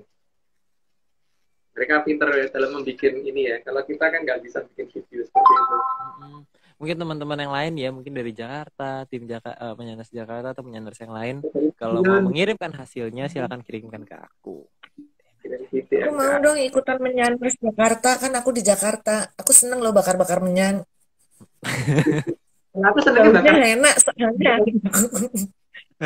Sampai dibilangin, duh, ini mbak gue udah jadi dukun nih hari-hari bakar-bakar menyan. Bilang, aromaterapi lagi gitu. Kalau kita sebenarnya bakar ikan laut ya, ya. Oh enak tuh. Nanti aku bawain sambal dabu-dabunya ya. Pasti ya. Kita nerima yang pandum itu, kalau itu kita berubah nerima yang pandum itu. Itu tiba-tiba nerima yang pandum tuh sangat cocok. Tuh. Selektif kalau yang gitu. itu cocok. Nerima pandum itu relevan. Oke, kita lanjut 61. Lanjut 61 ya. Asap sampah juga menghasilkan asap yang berwarna putih, tetapi asap sampah merupakan polusi udara. Jika membakar sampah di depan gerbang, maka justru gerbang akan ditutup serapat mungkin karena mereka yang ada di peradaban besar tidak akan mau polusi udara masuk ke wilayahnya. Ya nggak usah peradaban besar lah, aku aja juga begitu. Kalau ada orang bakar sampah dekat rumahku, pasti tak suruh jauh-jauh gitu, jangan di dekat rumahku supaya asapnya nggak ke tempatku. Tapi yang nggak tahu kalau ada orang senang di asap bakar sampah itu nggak tahu deh. Oke, lanjut Mbak. Selain itu, membakar sampah di depan gerbang juga merupakan penghinaan dan sebuah tindakan yang tidak sopan. Maka yang ada malah pembakar sampah tersebut akan dikenal sebagai pihak yang tidak pernah diizinkan masuk. Ya, teman sampah, definisi sampah oleh mereka itu apa saja itu yang kita harus tahu gitu kan. Mungkin bagi kita itu bukan sampah, tapi bagi mereka itu sampah bisa aja gitu kan. Ya, definisinya itu kita harus cocokin dulu. Dan mencocokkannya bagaimana itu aku nggak tahu. Yang jelas kalau saya hanya berdasarkan apa yang dianggap pantas dan apa yang tidak pantas gitu aja. Lanjut Mbak. Karena mungkin kalau bagi lalat, kita ketika bakar sampah mereka sedih ya. Makanannya habis soalnya. Lanjut ya. Ya lanjut. Membawa barang yang bisa membahayakan bagi peradaban besar juga dilarang. Maka gerbang akan ditutup. Begitu ada bawaan yang berbahaya. Ya, tapi itu apa yang berbahaya bagi mereka kan kita tidak tahu. Ya, pokoknya kita pikir apa aja yang membahayakan kita ya jangan dibawa gitu aja kan. Lanjut, Mbak. Selain itu, mereka juga sangat paham pihak mana yang tulus akan membantu kembalinya peradaban besar dan mana yang akan mencuri data dari peradaban besar. Mbak. Maka yang seperti itu akan dibuat menjauh atau malah akan dipindahkan ke alam lain yang sesuai dengan sifatnya. Nah itu mereka yang bisa bukan aku kalau itu. Lanjut Mbak. Tipe orang yang suka mencelakai orang lain juga tidak akan pernah diizinkan. Bahkan hanya melihat saja sudah tidak diizinkan, apalagi masuk ke peradaban mereka. Ya itulah, makanya kita jangan suka menyelakai orang lain karena di sana tempat yang sangat damai. Lanjut Mbak. Kepada yang merasa bisa tapi tidak bisa merasai dan yang merasa paling tahu bahkan sampai mengarang cerita perang, jelas tidak akan pernah diizinkan melihat. Dan hukum di peradaban tersebut pasti akan berlaku bagi yang berani mengarang cerita, terutama cerita perang di peradaban yang penuh kedamaian. Ya tadi ya, jadi ingatkan dari tadi bahwa mereka punya masyarakat, mereka punya tentara dan sebagainya, sehingga mereka bisa melakukan apapun dan mereka tuh damai sebenarnya. Makanya ketika mereka disindir dengan seperti itu sangat tidak suka mereka. Lanjut Pak. Mereka memang memilih yang akan diizinkan masuk ke peradaban mereka. Jadi sebaiknya yang sudah diizinkan juga menjaga hubungan. Jangan malah memfitnah dengan cerita yang sangat keji seperti perang. Apalagi kalau melihat saja belum pernah, tapi sudah mengatakan perang. Ya itu namanya apa ya? Aku bingung deh namanya. Kalau melihat aja belum, saya sudah bisa bercerita gitu. Lanjut Mbak. Yang terpilih memang bukan hanya satu orang, tapi mereka pasti orang yang mempunyai kelebihan. Jadi patokannya bukan pada masalah sabar dan tidak sabar, suci dan tidak suci. Yang jadi masalah itu memang bukan satu orang, tapi bukan satu orang itu apakah banyak orang yang bisa masuk ke sana atau satu orang tapi bisa karena punya bolos rewu jadi banyak orang gitu. Ya benar mana nih Aryo? Satu orang karena punya bolos rewu jadi bisa jadi 1.000 orang atau memang berbanyak macam-macam orang gitu. Aku nggak tahu Om. Mungkin ini seru nih, ini perdebatan seru nih Om. Kita nggak tahu soalnya. Ya, atau jangan nggak mungkin. Ya mungkin ini tinggal bolos rewu siapa gitu kan? Iya betul. Itu. Oke. Lanjut Mbak. Wewangian sangat dianjurkan agar mereka mau membuka gerbang. sebab wewangian merupakan pujian. Dan mereka akan menilai seberapa tulus kita akan membantu kembalinya peradaban besar tersebut. Ya, ya seperti kita kalau kula nuwun ya yang sopan gitu kan. Jangan kula nuwun tapi itu kemudian sambil ngomong ya enggak atau malah ngasih kotoran di depan pagar dan sebagainya itu kan tidak sopan. Lanjut, Mbak. Wewangian berupa kembang juga dianjurkan, tetapi harus dilakukan dengan sopan. Walau pada dasarnya mereka tidak butuh kembang dan dupa dari kita. Itu prioritas yang harus ditekankan ya. Mereka tidak butuh itu karena mereka itu sudah sangat maju peradabannya. Jadi mereka tidak membutuhkan menyan, tidak membutuhkan dupa dan tidak membutuhkan kembang. Tapi kita yang membutuhkan itu untuk supaya diizinkan masuk ke peradaban mereka atau minimal diizinkan melihat peradaban mereka. Lanjut, Mbak. Jangan pernah memberikan kembang rontok, karena kembang rontok biasanya untuk tabur bunga di kuburan. Sedangkan peradaban mereka bukan kuburan. Sangat jelas itu ya, bahwa mereka bukan kuburan, maka jangan dikasih bunga tabur untuk makam. Karena mereka memang belum meninggal. Lanjut. Bunga tabur bukan untuk berhubungan dengan peradaban besar, tetapi untuk menghormati yang sudah meninggal. Tapi itu di peradaban kita ya. Kalau di peradaban mereka bisa moksa. Kalau moksa berarti kembali seraga-raganya, tidak meninggalkan apapun gitu. Karena bagi mereka Arjopodo itu tempat yang hidup, bukan tempat yang sudah nggak hidup. Lanjut, Pak. Sedangkan peradaban besar bukan kuburan, jadi pemberian bunga tabur atau kembang rontok pada mereka akan dianggap sebagai hinaan. Dan akan membuat mereka justru menutup gerbang serapat mungkin. Tapi gimana ya kalau beli kembang untuk sesaji itu yang ada rontokan semua saat ini gitu loh. Apa ya, berarti harus nanam sendiri gitu. Atau gimana, Aryo? Ya harus gitu. Harus menanam kembang sendiri. di depan rumah. Harus itu nggak ada pilihan Om, karena nggak ada pilihan kalau di daerah sini. Ya karena emang Di rumah apalagi Mbah Mbien, ya kan, di rumah Mbah Mbien itu lo punya pohon-pohonnya semua loh.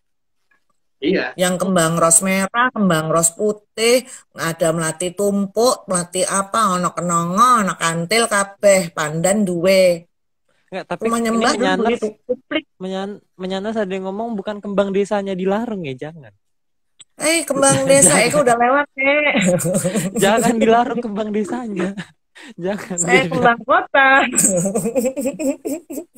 Sayang ya, jangan. Tapi Kembang desanya jangan dibuat persembahan lah. Di Jakarta itu emang di Jakarta itu udah jarang karena kan emang kadang-kadang yang diminta itu kan salah satu jenis bunga yang spesifik. Dan di Jakarta itu kalau dicari nggak ada. Nggak ngerti kenapa nggak ada gitu loh. Di Jakarta tuh nggak ada. Satu jenis bunga ini tidak ada. Ya, harus nanam sendiri. Dan bunganya juga jarang-jarang berbunganya. Ya piye. Ya, ini jadi emang harus tanam sendiri paling benar. Oke, kita gimana? Mari kita jadi petani bunga. Oke. Maka kita harus menyadari dulu bahwa peradaban besar itu peradaban manusia yang hidup, bukan manusia yang mati. Jadi jangan diberi bunga untuk orang mati.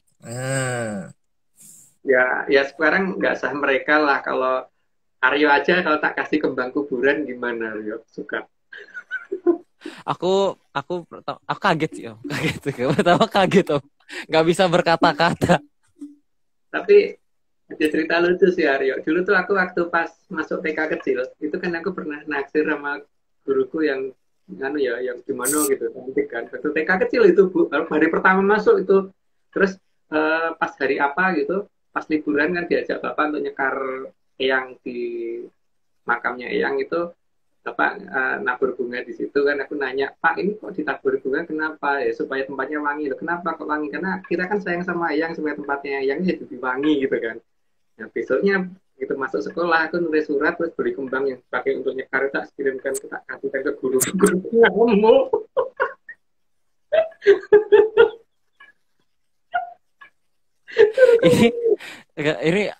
ini mimpi besarku. Nanti kalau misalnya ke depannya ada ponakanku yang masih kecil lagi, itu aku ajarin kayak gitu. Itu mimpi besarku, mimpi besarku. Kamu kalau suka sama orang kasih bunga tabur. Kayak ibuku marah-marah, aku dijewer di rumah itu, bapakku ngakaknya sampai seminggu tuh nggak selesai-selesai katanya itu. Tapi aku nggak merasa salah waktu itu, merasa bener aja karena nggak ngerti kalau itu keliru. Lanjut, Mbak. Lanjut. Maka memang kalau tidak tahu, sebaiknya jangan merasa tahu, karena kasihan mereka yang mengikuti. Karena akan ikut jadi pihak yang ditandai sebagai pihak yang tidak akan pernah diizinkan masuk ke peradaban besar. Karena mengikuti pihak yang sebenarnya tidak tahu. Tapi karena pintar bicaranya, maka dianggap paling tahu. Padahal sama sekali tidak tahu. Ya kalau kita memang bukan tukang tahu, jadi kita tidak tahu. Nah, tapi aku tempe. Tapi kita pemakan tahu, Mbak. Jadi bukan. Iya, tempe tahu. Pakai kecap, Mas. Enak, Mas. Iya. Lanjut, Mbak. Maka bagi yang benar-benar tahu, pasti tidak akan mengenal batas. Karena akan benar-benar dibantu oleh peradaban besar tersebut. Dan memberitahukan akan kembalinya mereka secara bertahap. Yang jelas tidak akan pernah habis ceritanya, karena kalau misalkan satu orang Mahaprabu saja itu kalau menceritakan dari kecil sampai besar itu mungkin butuh waktu berapa lama gitu kan, itu baru satu. Nah, kerajaan kita itu dari mulai zaman kerajaan Keling di zaman Kolo Kukilo, terus sampai dengan ke zaman kita sekarang ini itu ada berapa banyak kerajaan, itu nggak terhitung ya banyaknya. Dan itu semua kalau bercerita satu persatu mungkin 100 tahun aja nggak akan selesai untuk bercerita gitu. Makanya kalau masih mengulang-ulang satu cerita berarti dia itu analisis. Mungkin habis ini nanti disclaimernya Mbak Etika yang ada analisisnya itu, Aryo. Gak boleh kita menganalisa. Sekarang aja om. Aku tuh penasaran deh, kemarin masih nyari soalnya itu kok aku nggak ketemu ya video itu ya. Sekarang aja om ya. Ada di YouTube nggak? Di YouTube nggak sama Aryo? Belum. Nggak, ini. Ketemu nggak? Ini semua. Sekarang atau nanti? Sekarang aja om, sekarang om. Ya, Tanggung. Yang bagian terakhirnya aja. Kurang turun. Nah. Ingat, gunakan brandlisis, bukan analisis. Dari depan dong, Aryo. Ini semua cuma dongeng. Nggak percaya, nggak apa-apa. Tapi kalau percaya, ya jangan. Ingat, gunakan brandlisis, bukan analisis.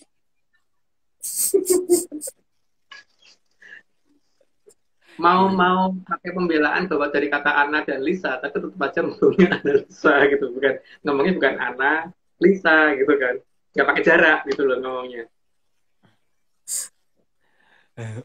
Ini aku akan save videonya, aku pin favorit di YouTube, Aryo, di YouTube. Siap.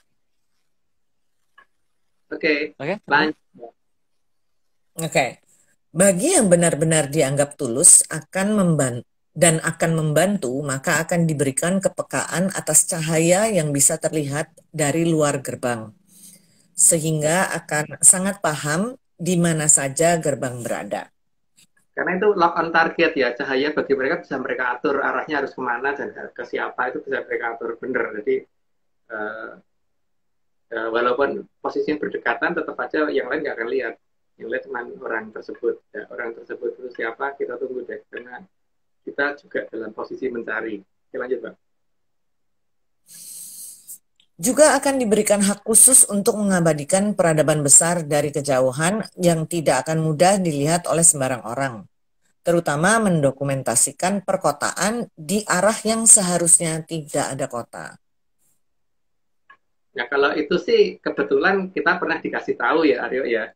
Tapi cuman lupa. Iya, betul. Gambarnya sekarang lupa deh. Itu siapa yang ngambil aku nggak tahu om, lupa ya. Siapa ya yang ngambil waktu itu ya? Nggak tahu. Oke. Oke, Lanjut, Mbak. lanjut, Manggo. Jadi yang perlu disadari adalah mereka itu ada dan mereka itu hidup. Mereka juga bukan lelembut, jadi jangan diperlakukan mereka sebagai lelembut. Karena perlakuan seperti ini akan membuat kita semakin dijauhi oleh peradaban mereka. Mereka memang bukan lembut, tapi mereka perasaannya benar-benar lembut gitu kan. Jadi benar-benar peka terhadap banyak hal gitu, karena perasaan mereka orang memang manusia yang sangat-sangat peka. Jadi tempatnya pun sangat maju dan juga sangat bersih gitu. Ya itulah, tapi mereka bukan lembut. Lanjut, Mbak. Sehingga kalau benar-benar kenal akan ditunjukkan bagian dari peradaban besar itu. Dan dapat mengambil foto dari kejauhan yang hasilnya akan terlihat seperti perkotaan yang menembus awan dengan sudut elevasi dari ketinggian 1.200 meter minimal di 93 derajat bila diukur dari garis vertikal. Pasti bingung tuh, Mbak. Pasti bingung kan? Jadi kita kalau melihat itu pakai pipa. Pipa itu di sini kita kasih butur derajat, terus kita kasih gantungan. Gantungan kasih batu. Pada saat kita melihat kan, kalau misalkan itu kalau itu kota yang ada di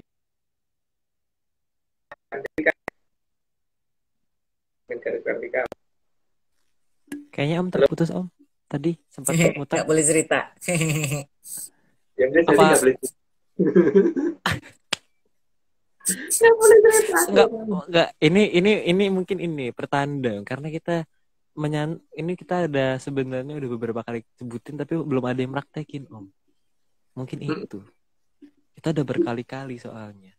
Mungkin itu ya. Oke, kita lanjut. Lanjut aja. Mari kita lanjutkan saja. Serapat-rapatnya mereka dalam menutupi peradabannya, tetap ada gerbangnya. Maka sandi yang ditinggalkan leluhur tentang keberadaan gerbang harus kita sadari. Beliau pasti meninggalkan beberapa sandi sih, dan sandi-sandi itu harus kita cari. Sandi-sandi ya, ngomongnya sandi. Karena kalau orang dulu kan nulis C itu pakai Y, jadi pakai cowok dicerok gitu kan, jadi bacanya Sandi. Nah kalau sekarang disebutnya Candi ya mbuh gitu kan. Itu sama nggak sih Aryo Candi dan Candi sebenarnya? Nggak ngerti Om, nggak paham. Nggak paham. Nggak tahu. Shandi itu biasanya shantik. Mungkin. Oke, monggo. Oke. Gerbang oleh leluhur digambarkan sebagai jalan yang melewati celah yang sempit dan ada pada posisi yang lebih tinggi dari tanah normal. Jadi bukan di puncak bukit atau puncak gunung. Jadi bukan di atas ya, dan biasanya dia ada di dataran datar gitu. Tapi nggak di atas. Justru beberapa step dari bawah gitu, malahan bukan beberapa step dari atas. Tapi beberapa step dari bawah. Itu letaknya gimana? Nah itu nggak tahu. Lanjut, Mbak. Gapura juga menunjukkan ada tempat yang berbeda di seberang sana. Ada tempat yang lain, ada tempat yang berbeda di sebelah sana. Nah masalahnya kalau waktu kita menggunakan gapura yang nyata kelihatannya ada itu bisa apa enggak? Kalau enggak ya berarti kita masuk gapura dan keluar di tempat yang sama. Lanjut, Mbak. Jika berhasil memasuki gerbang, digambarkan akan memasuki daerah yang remang-remang dulu, sebelum menemukan peradaban yang besar. Suram-suram ya, jadi makanya kan di Solo pedalangan itu ada yang nggak perlu dijelasin. Lanjut aja, Mbak. Maka seperti apapun model gapuranya akan selalu menunjukkan setelah masuk akan berada di tempat yang lebih tinggi. Jadi model apapun, pokoknya gapuranya di atasnya, bukan di bawah, tapi juga bukan atas banget. Ya, Mbak. Maka kita harus mulai peka dengan apa saja shandi yang ditinggalkan leluhur agar tahu keberadaan gerbang dan agar kita tahu cara masuknya. Shandi. Ya, mungkin candi itu bagaimana bacanya ya. Jadi karena ya kalau sandi dianggap sebagai yang lain ya nggak apa-apa, tapi kalau bagi kita sandi ya tetap itu harus dicari artinya apa, Bukan filsafatnya ya. Kalau kita melihat filsafatnya habis malah nggak akan ketemu. Karena filsafat itu menjauhkan dari peradaban yang sebenarnya. Makanya kalau misalkan seperti mantra dan sebagainya itu kita filsafatkan, bubar, pasti nggak akan ada gunanya lagi. Lanjut, Pak. Karena setelah masuk ke peradaban tersebut, kita akan tahu di mana atas yang sebenarnya. Maka bagi yang merasa tahu akan peradaban besar itu, tapi belum bisa menunjukkan atas yang sebenarnya, berarti cuma tahu teori saja dan dapat dipastikan belum pernah melihat, apalagi masuk. Karena mereka itu rata-rata punya sabda jati ya. Jadi kalau mengucap sekali tidak boleh ditarik balik itu. Jadi kalau mereka menuju ke arah atas, maka arah atas itu akan tetap di atas. Jadi bukan kalau jam 1 siang di atas dan jam 1 malam jadi di bawah, itu enggak. Kalau masih seperti itu, berarti dia enggak tahu atas. Kalau dia menunjukkan atas itu benar atas ya di mana? Yaitu atas, depan ya di situ depan, belakang itu belakang gitu. Jadi bukan depan yang nanti jadi belakang atau yang belakang yang jadi depan, utara yang jadi selatan atau gimana itu enggak. Dan atas tetap atas. Itu dia pasti pernah itu masuk ke tempat seperti itu. Cuman masalahnya kan ya kita dikasih tahu ya kalau ada yang bisa mengerti itu. Lanjut, Pak. Sehingga juga harus kenal siapa saja yang ada dan menjaga gerbang. Juga bagaimana tata cara bicara dan bahasa apa yang digunakan oleh penjaga. Jadi jangan pakai bahasa semau kita. Kalau kita datang ke luar negeri aja, kita juga harus menggunakan bahasanya orang sana kan, bukan bahasanya orang sini, bukan bahasa kita. Ya makanya kita kalau mau memasuki suatu wilayah lain ya kita harus mengerti bahasanya dulu. Jadi ya bukan hanya asal kemudian kita ngomong apa-apa pakai bahasa yang saat ini ada, itu tidak akan bisa diizinkan masuk ke sana karena komunikasi itu perlu bahasa yang sama-sama dipahami. Ya, Atau mungkin bahasa internasionalnya di sana, Om. Iya, bahasa internasional sana lah paling tidak, minimal itu. Oke, lanjut. Juga harus paham siapa mereka itu dan mana yang akan menjebak agar kita berbelok dari gerbang. Sehingga memang harus benar-benar paham agar tidak tergiring ke tempat yang salah. Apalagi kalau ada orang banyak yang mengikuti kita, maka kasihan mereka yang ikut karena juga akan terjebak ke dalam tempat yang salah.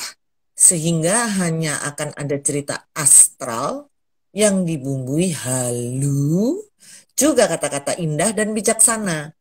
Padahal bijaksana itu benar-benar tidak penting.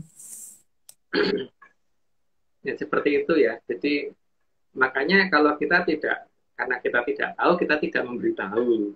Gitu kan. Jadi gerbangnya di mana kita tidak memberitahu karena kita tidak tahu. Jadi karena kita juga tidak mau menjebak orang supaya ke arah yang sesuai yang kita mau. Karena memang kita bukan tukang tahu ya, Rio ya.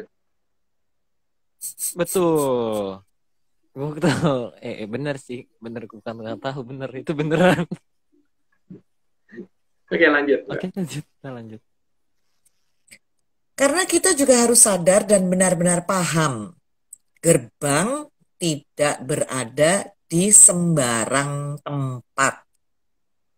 Makanya tidak ada ceritanya kalau kemudian wah itu kalau luhur datang kita suan rawuh di sini pasti mau ya belum tentu karena namanya mereka punya peradabannya lebih tinggi kan mereka diundang dengan cara seperti itu ya belum tentu mau datang. Kalau mau datang yang butuh siapa ya itu yang mendatangi kan harusnya gitu. Yang butuh yang mendatangi bukan mereka yang disuruh datang. Gitu. Ini udah 90. Tapi tadi disclaimer-nya udah tadi. Terus mau disclaimer lagi atau apa? Disclaimer lagi, Om, karena kita masih punya banyak stok. Oke. Ini, iya betul. Ini kemarin, karena aku rindu Mbak Vicky. Sudah lama tak bersua. Semua ini hanya dongeng. Kalau nggak percaya, ya nggak apa-apa. Kalau mau percaya, ya ojo percaya.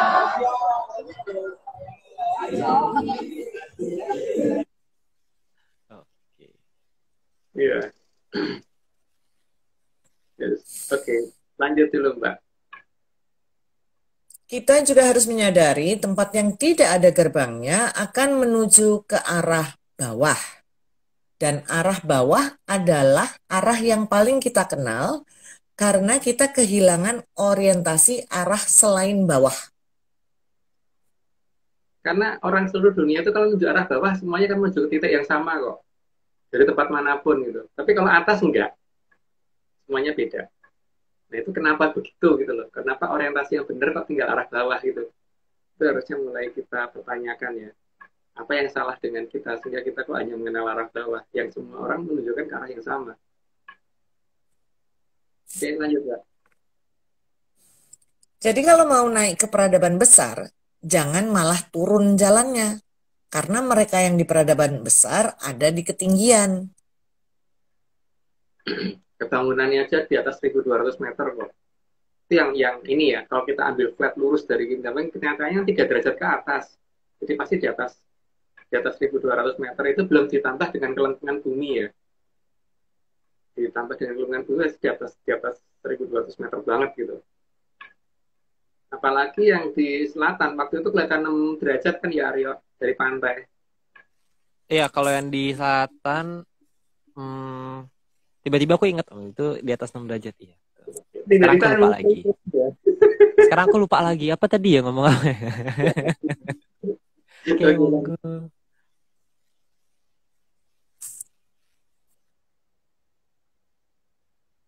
Lanjut, Mbak. Monggo. Oh, oke. Kita juga harus mengerti bahwa jalan masuk dan jalan keluar itu berbeda. Maka jangan masuk melalui jalan keluar karena tidak akan diizinkan. Juga jangan keluar di jalan masuk karena pasti juga tidak akan diizinkan. Kecuali mereka sendiri ya. Kalau dari peradaban mereka sendiri ya mungkin nggak apa-apa. Tuan rumah itu boleh keluar masuk melalui mana aja tuh boleh. Tapi kalau tamu tuh ya harus ngerti aturan gitu kan. Kalau tamu harus tahu aturan. Tapi kalau pemilik rumah ya sakarpe gitu tempatnya dia. Lanjut, Mbak. Karena jalan keluar akan berhubungan dengan membuka kembali ke alam peradaban kita. Maka bagian atas tidak akan tertutup. Bagian atasnya terbuka ya kalau jalan keluar. Karena supaya kita bisa kembali melihat peradaban kita dari atas sampai ke bawahnya dengan benar dulu. Tapi kalau jalan masuk kan kita ditutup dulu bagian atasnya karena nanti berubah total. Katanya Mbakku begitu. Lanjut, Mbak. Terbukanya bagian atas agar kita kembali kehilangan orientasi arah atas dan hanya paham arah bawah.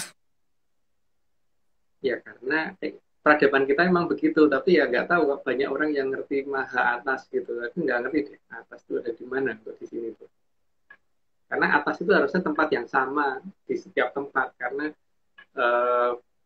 pernyataan bahwa kalau Moho Prabu aja itu sudah punya sabda jati, pasti yang di atas Moho Prabu pasti lebih punya sabda jati lagi. Jadi kalau bicara tidak akan dibalik-balik gitu. Ya itu tadi ya. Kalau minta kebun nggak akan minta sapi gitu kan Aryo ya.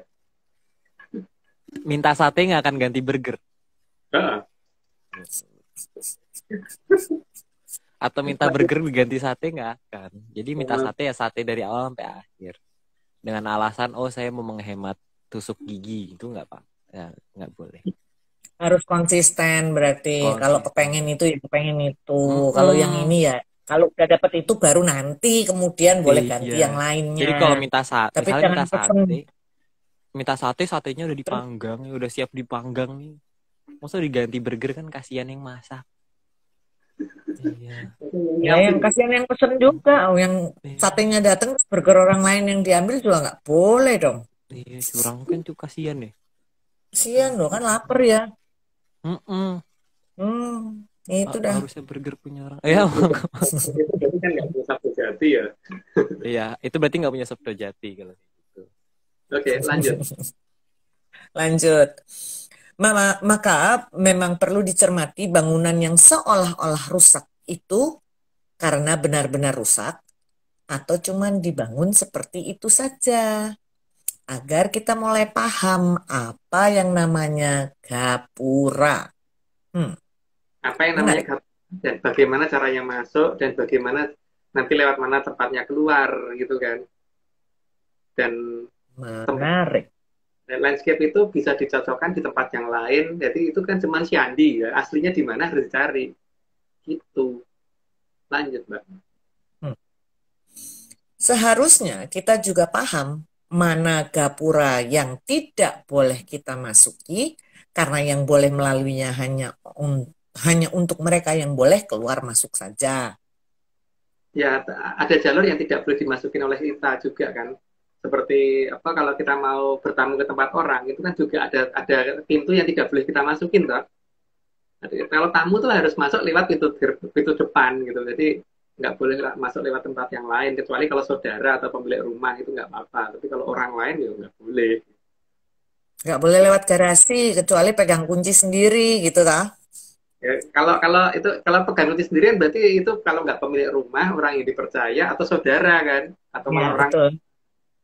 Tapi kalau tamu bener-bener orang yang bener-bener bertamu, maksud iya sih masuk lewat garasi, apalagi kalau lewatnya genteng. Oh, itu maling itu. Gitu. Oke, lanjut, Mbak. Kita juga harus sangat paham bahwa dari nama suatu gerbang, maka kita tahu di situ kita bisa minta izin untuk masuk atau tidak. Jadi, jangan memohon masuk di tempat yang bukan untuk jalan kita masuk. Pertama kita harus tahu jalan masuk umum sama jalan masuk yang khusus untuk mereka. Terus itu selain itu harus tahu juga itu jalan keluar atau jalan masuk gitu kan. Ya seperti lift aja, ada lift barang, ada lift orang gitu kan. Termasuk ya kendaraan umum aja juga gitu kan. Ada ambulans yang untuk orang sakit, ada ambulans yang untuk orang yang sudah nggak ada bis kota yang untuk orang yang masih hidup gitu loh. Ada MRT, ada LRT dan sebagainya yang untuk orang yang masih hidup. Jangan, maksud ya kita ada ambulan, kita cegat, kita mau nebeng kan nggak bisa dong. Atau kita mau bawa orang mati naik MRT, lah piye? Itu nggak bisa, itu nggak boleh makanya. Nggak boleh itu. Jadi kita harus ngerti peradaban itu bagaimana gitu kan. Ngerti tata cara, tata kesopanan, sopan santun dan sebagainya harus tahu. Ya, lanjut, Pak. Sehingga memang pemahaman itu perlu dimiliki sebelum kita menentukan mau mengajukan permohonan untuk masuk ke peradaban mereka melalui jalan yang mana. Jadi tidak semua gerbang untuk masuk, juga tidak semua gerbang untuk keluar. Juga ada gerbang yang benar-benar tidak untuk kita lewati. Bahkan kalau kita keluar negeri aja itu kan kita harus ngurus visa dulu kan. Pada saat ngurus visa, kecuali kalau negara ASEAN ya, tapi tetap aja visa on location kan istilahnya. Tetap dicetok gitu kan di paspor. Itu kan kita harus ngerti. Kalau kita mau masuk negara orang ya, kita ada gerbang masuknya juga. Ya masuk ya kita dari tempat yang bukan itu kan itu juga nggak boleh, itu namanya ilegal kan. Kalau ilegal itu resiko. Karena itu berarti melanggar aturan. Maka dan kartu pengenal itu harus dipunyai juga kan, tidak asal masuk dan tidak langsung asal keluar gitu tanpa kartu pengenal juga nggak bisa. Dan tanda pengenal itu harus dimengerti dulu yang diinginkan oleh mereka apa. Oke, lanjut, Mbak. Petunjuk keberadaan gerbang sebenarnya sudah ditunjukkan dalam cerita wayang kulit. Beberapa simbol di bangunan-bangunan candi dan pada pola ukiran. Nah, sayangnya aku nggak tahu. Jadi kalau misalkan ada yang tahu, kita diberitahu ya. Karena kita nggak tahu. Seperti sastra ulan tadi, kita benar-benar tidak tahu. Jadi kalau ada yang ngerti sastra ulan, kita diberitahu di mana ya. Lanjut, Mbak.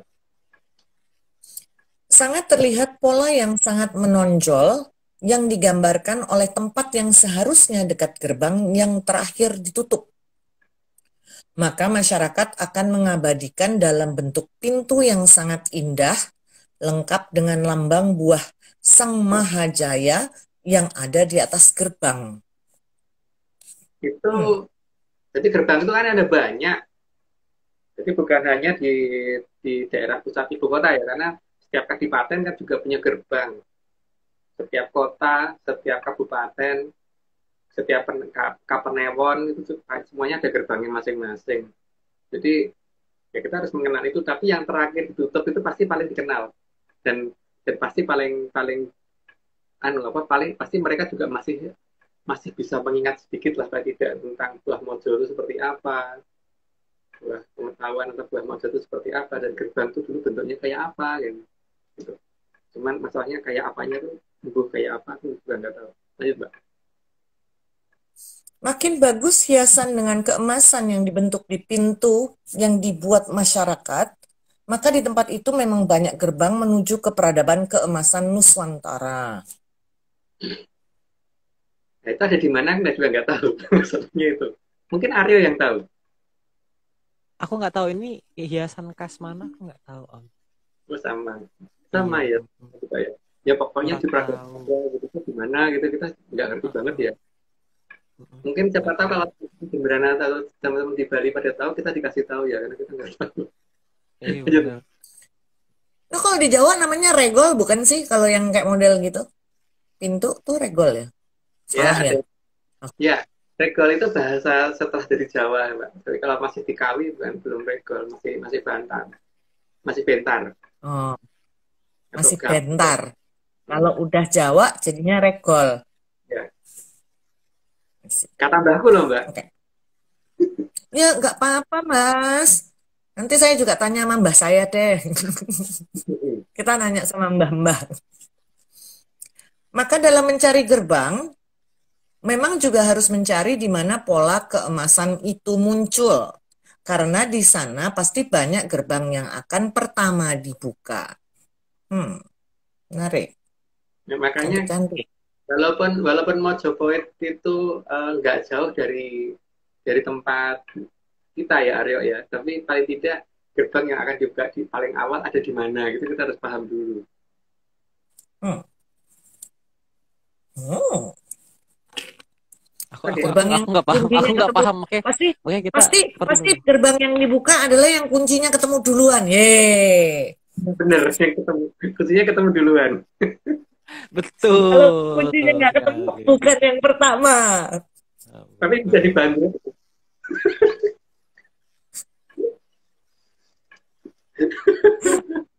Lanjut. Karena gerbang ke Parahyang adalah gerbang ke kadewatan. Maka memang daerah terdekat dari gerbang pasti akan makmur masyarakatnya.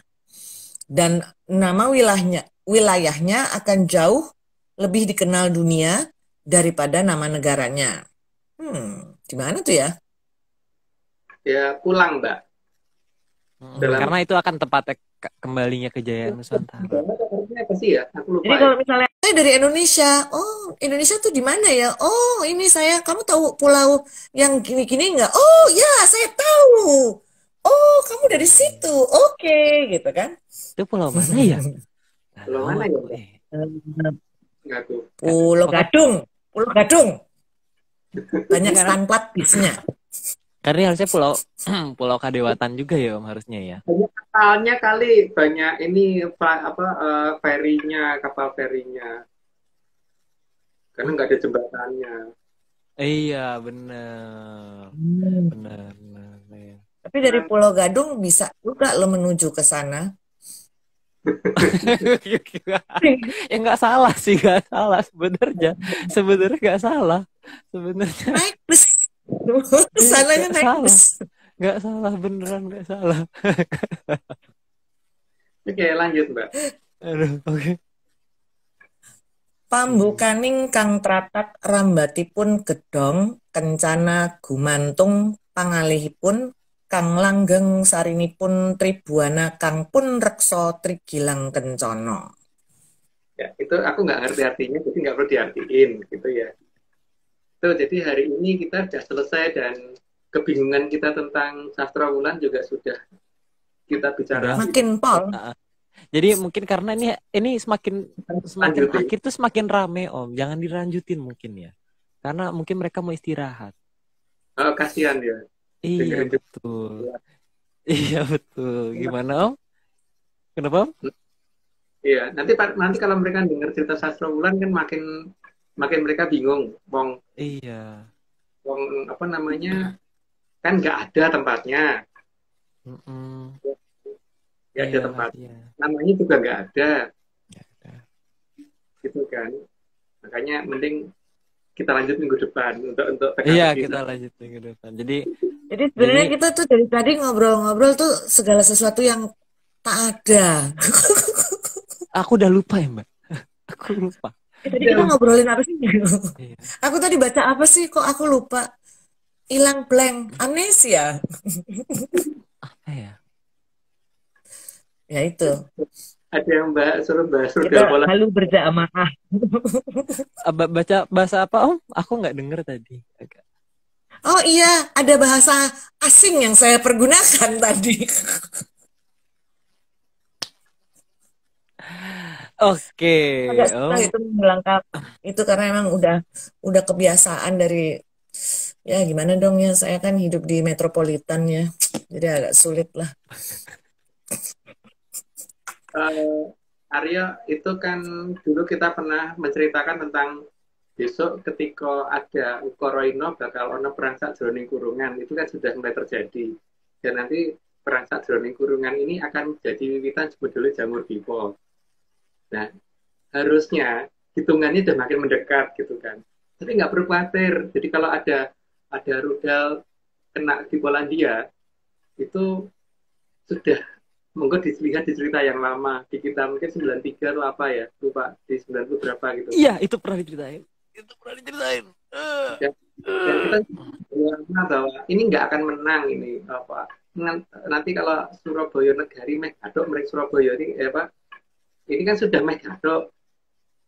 Makin ke timur kan, sekarang Megadok tempat berbahayanya atau Surabaya udah Megadok. Ya bakal jamur tiba sudah makin dekat gitu kan. Tapi ya kita tidak nakut-nakuti, jadi kita tidak membahas. Tapi pernah kita ceritakan. Monggo dilihat dan bagaimana pengamanan pada saat jamur tiba keluar nanti. Karena pesan-pesan dari beberapa Moho Prabu sudah ada, termasuk Moho Prabu Kelapa Gading, Moho Prabu Kandiawan, Moho Prabu Gunung dan sebagainya itu sudah ada semua kan, yang memang tidak semua kita jelaskan, tapi paling tidak sudah ada yang kita jelaskan gitu kan. Kalau kita mungkin akan memilih mengungsi masuk Gapuro. Kalau nggak pilih Gapuro di mana? Dan gitu kan. Oke, kita terima kasih Om Parade, terima kasih hari ini ya. Kita akhiri dengan Parade, terima kasih. Menurut total dulu. Oh iya, disclaimer total. Aku habis itu lupa biasanya. Mana? Ini semua cuma dongeng. Kalau tidak percaya, tidak apa-apa. Ini semua cuma dongeng. Kalau tidak percaya, tidak apa-apa. Tapi kalau mau percaya, ya jangan.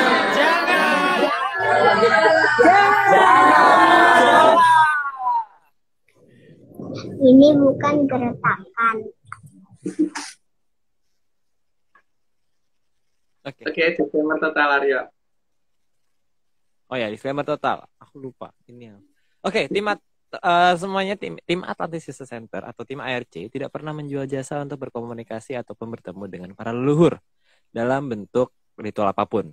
Waspada terhadap oknum yang mengatasnamakan tim ARC.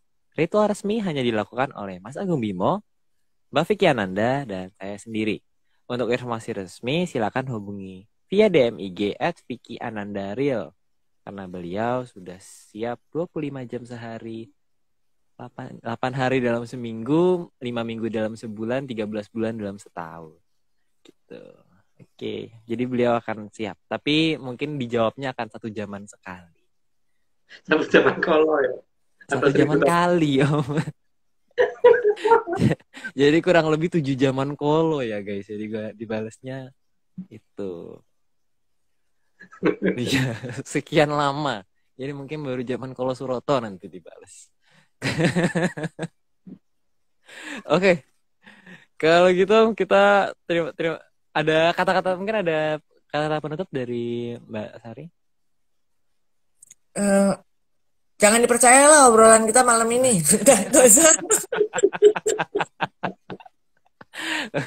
Tapi kalau mau dengerin terus boleh gitu. Mendengarkan dengan ini apa namanya cerita sendiri ya, karena kita juga bingung cerita tentang apa. Kan itu pilihan. Tapi jangan percaya. Gimana? Oh, dari Mas Agung? Ya itu tadi ya, bahwa kita pernah bercerita tentang keberadaan cerita Ukoroino tadi, dan memang sudah ada pernyataan luhur bahwa besok akan ada jamur tipe yang keluar dari tanah Muruk gitu kan. Dan sekarang yang memberi nama Muruk itu siapa? Ya mereka sendiri kan. Jadi bukan kita loh yang ngasih nama, dan bukan luhur kita yang ngasih nama loh. Mereka sendiri yang ngasih nama Muruk itu. Dan kalau itu sampai keluar benar dari sana, efeknya seperti apa sudah pernah kita ceritakan. Dan yang penting tenang, karena itu bukan akhir zaman, itu hanya ganti zaman. Dan semoga kita bisa lolos ke zaman berikutnya. Dan itu bukan sesuatu hal yang menakutkan, itu hanya pembersihan yang akan dilakukan oleh Kelurahan Sabdo Palon gitu kan.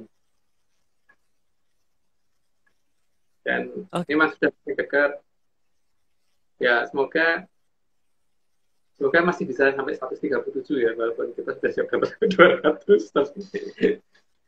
Mungkin akan titik rawannya di sana mulai agak berbahaya tuh nanti setelah 103 berapa ya, karena kita menceritakan tentang keberadaan Mahapati Gajah Mada di 137, dan Sumpah Palapa itu apa dan kapan sebenarnya akan dinyatakan, atau apakah dulu atau justru nanti gitu kan.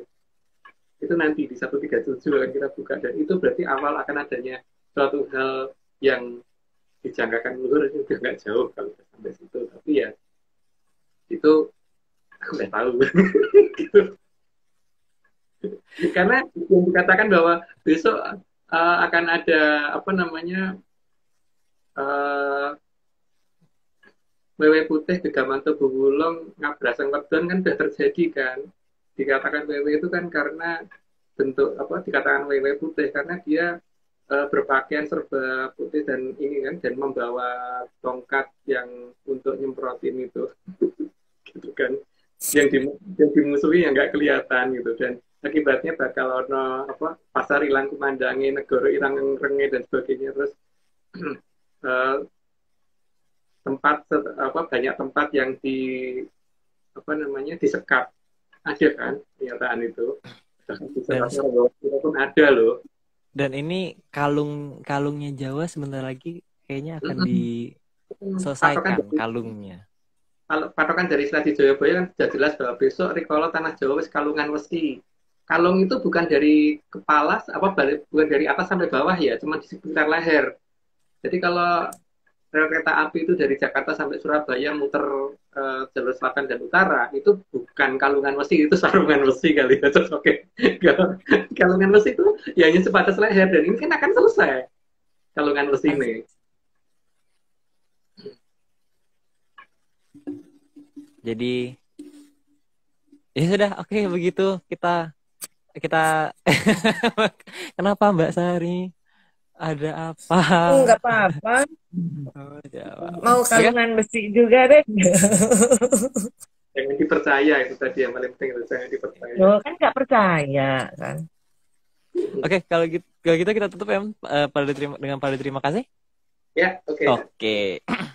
Gitu, terima kasih sebesar-besarnya kepada Kitunggu Jatijoyo Amongrogo yang sudah menyediakan data dan juga menjadi pamong bagi kita semua.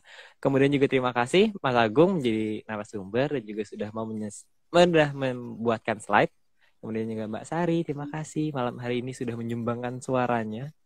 Dan setengah lupanya tadi selama di live.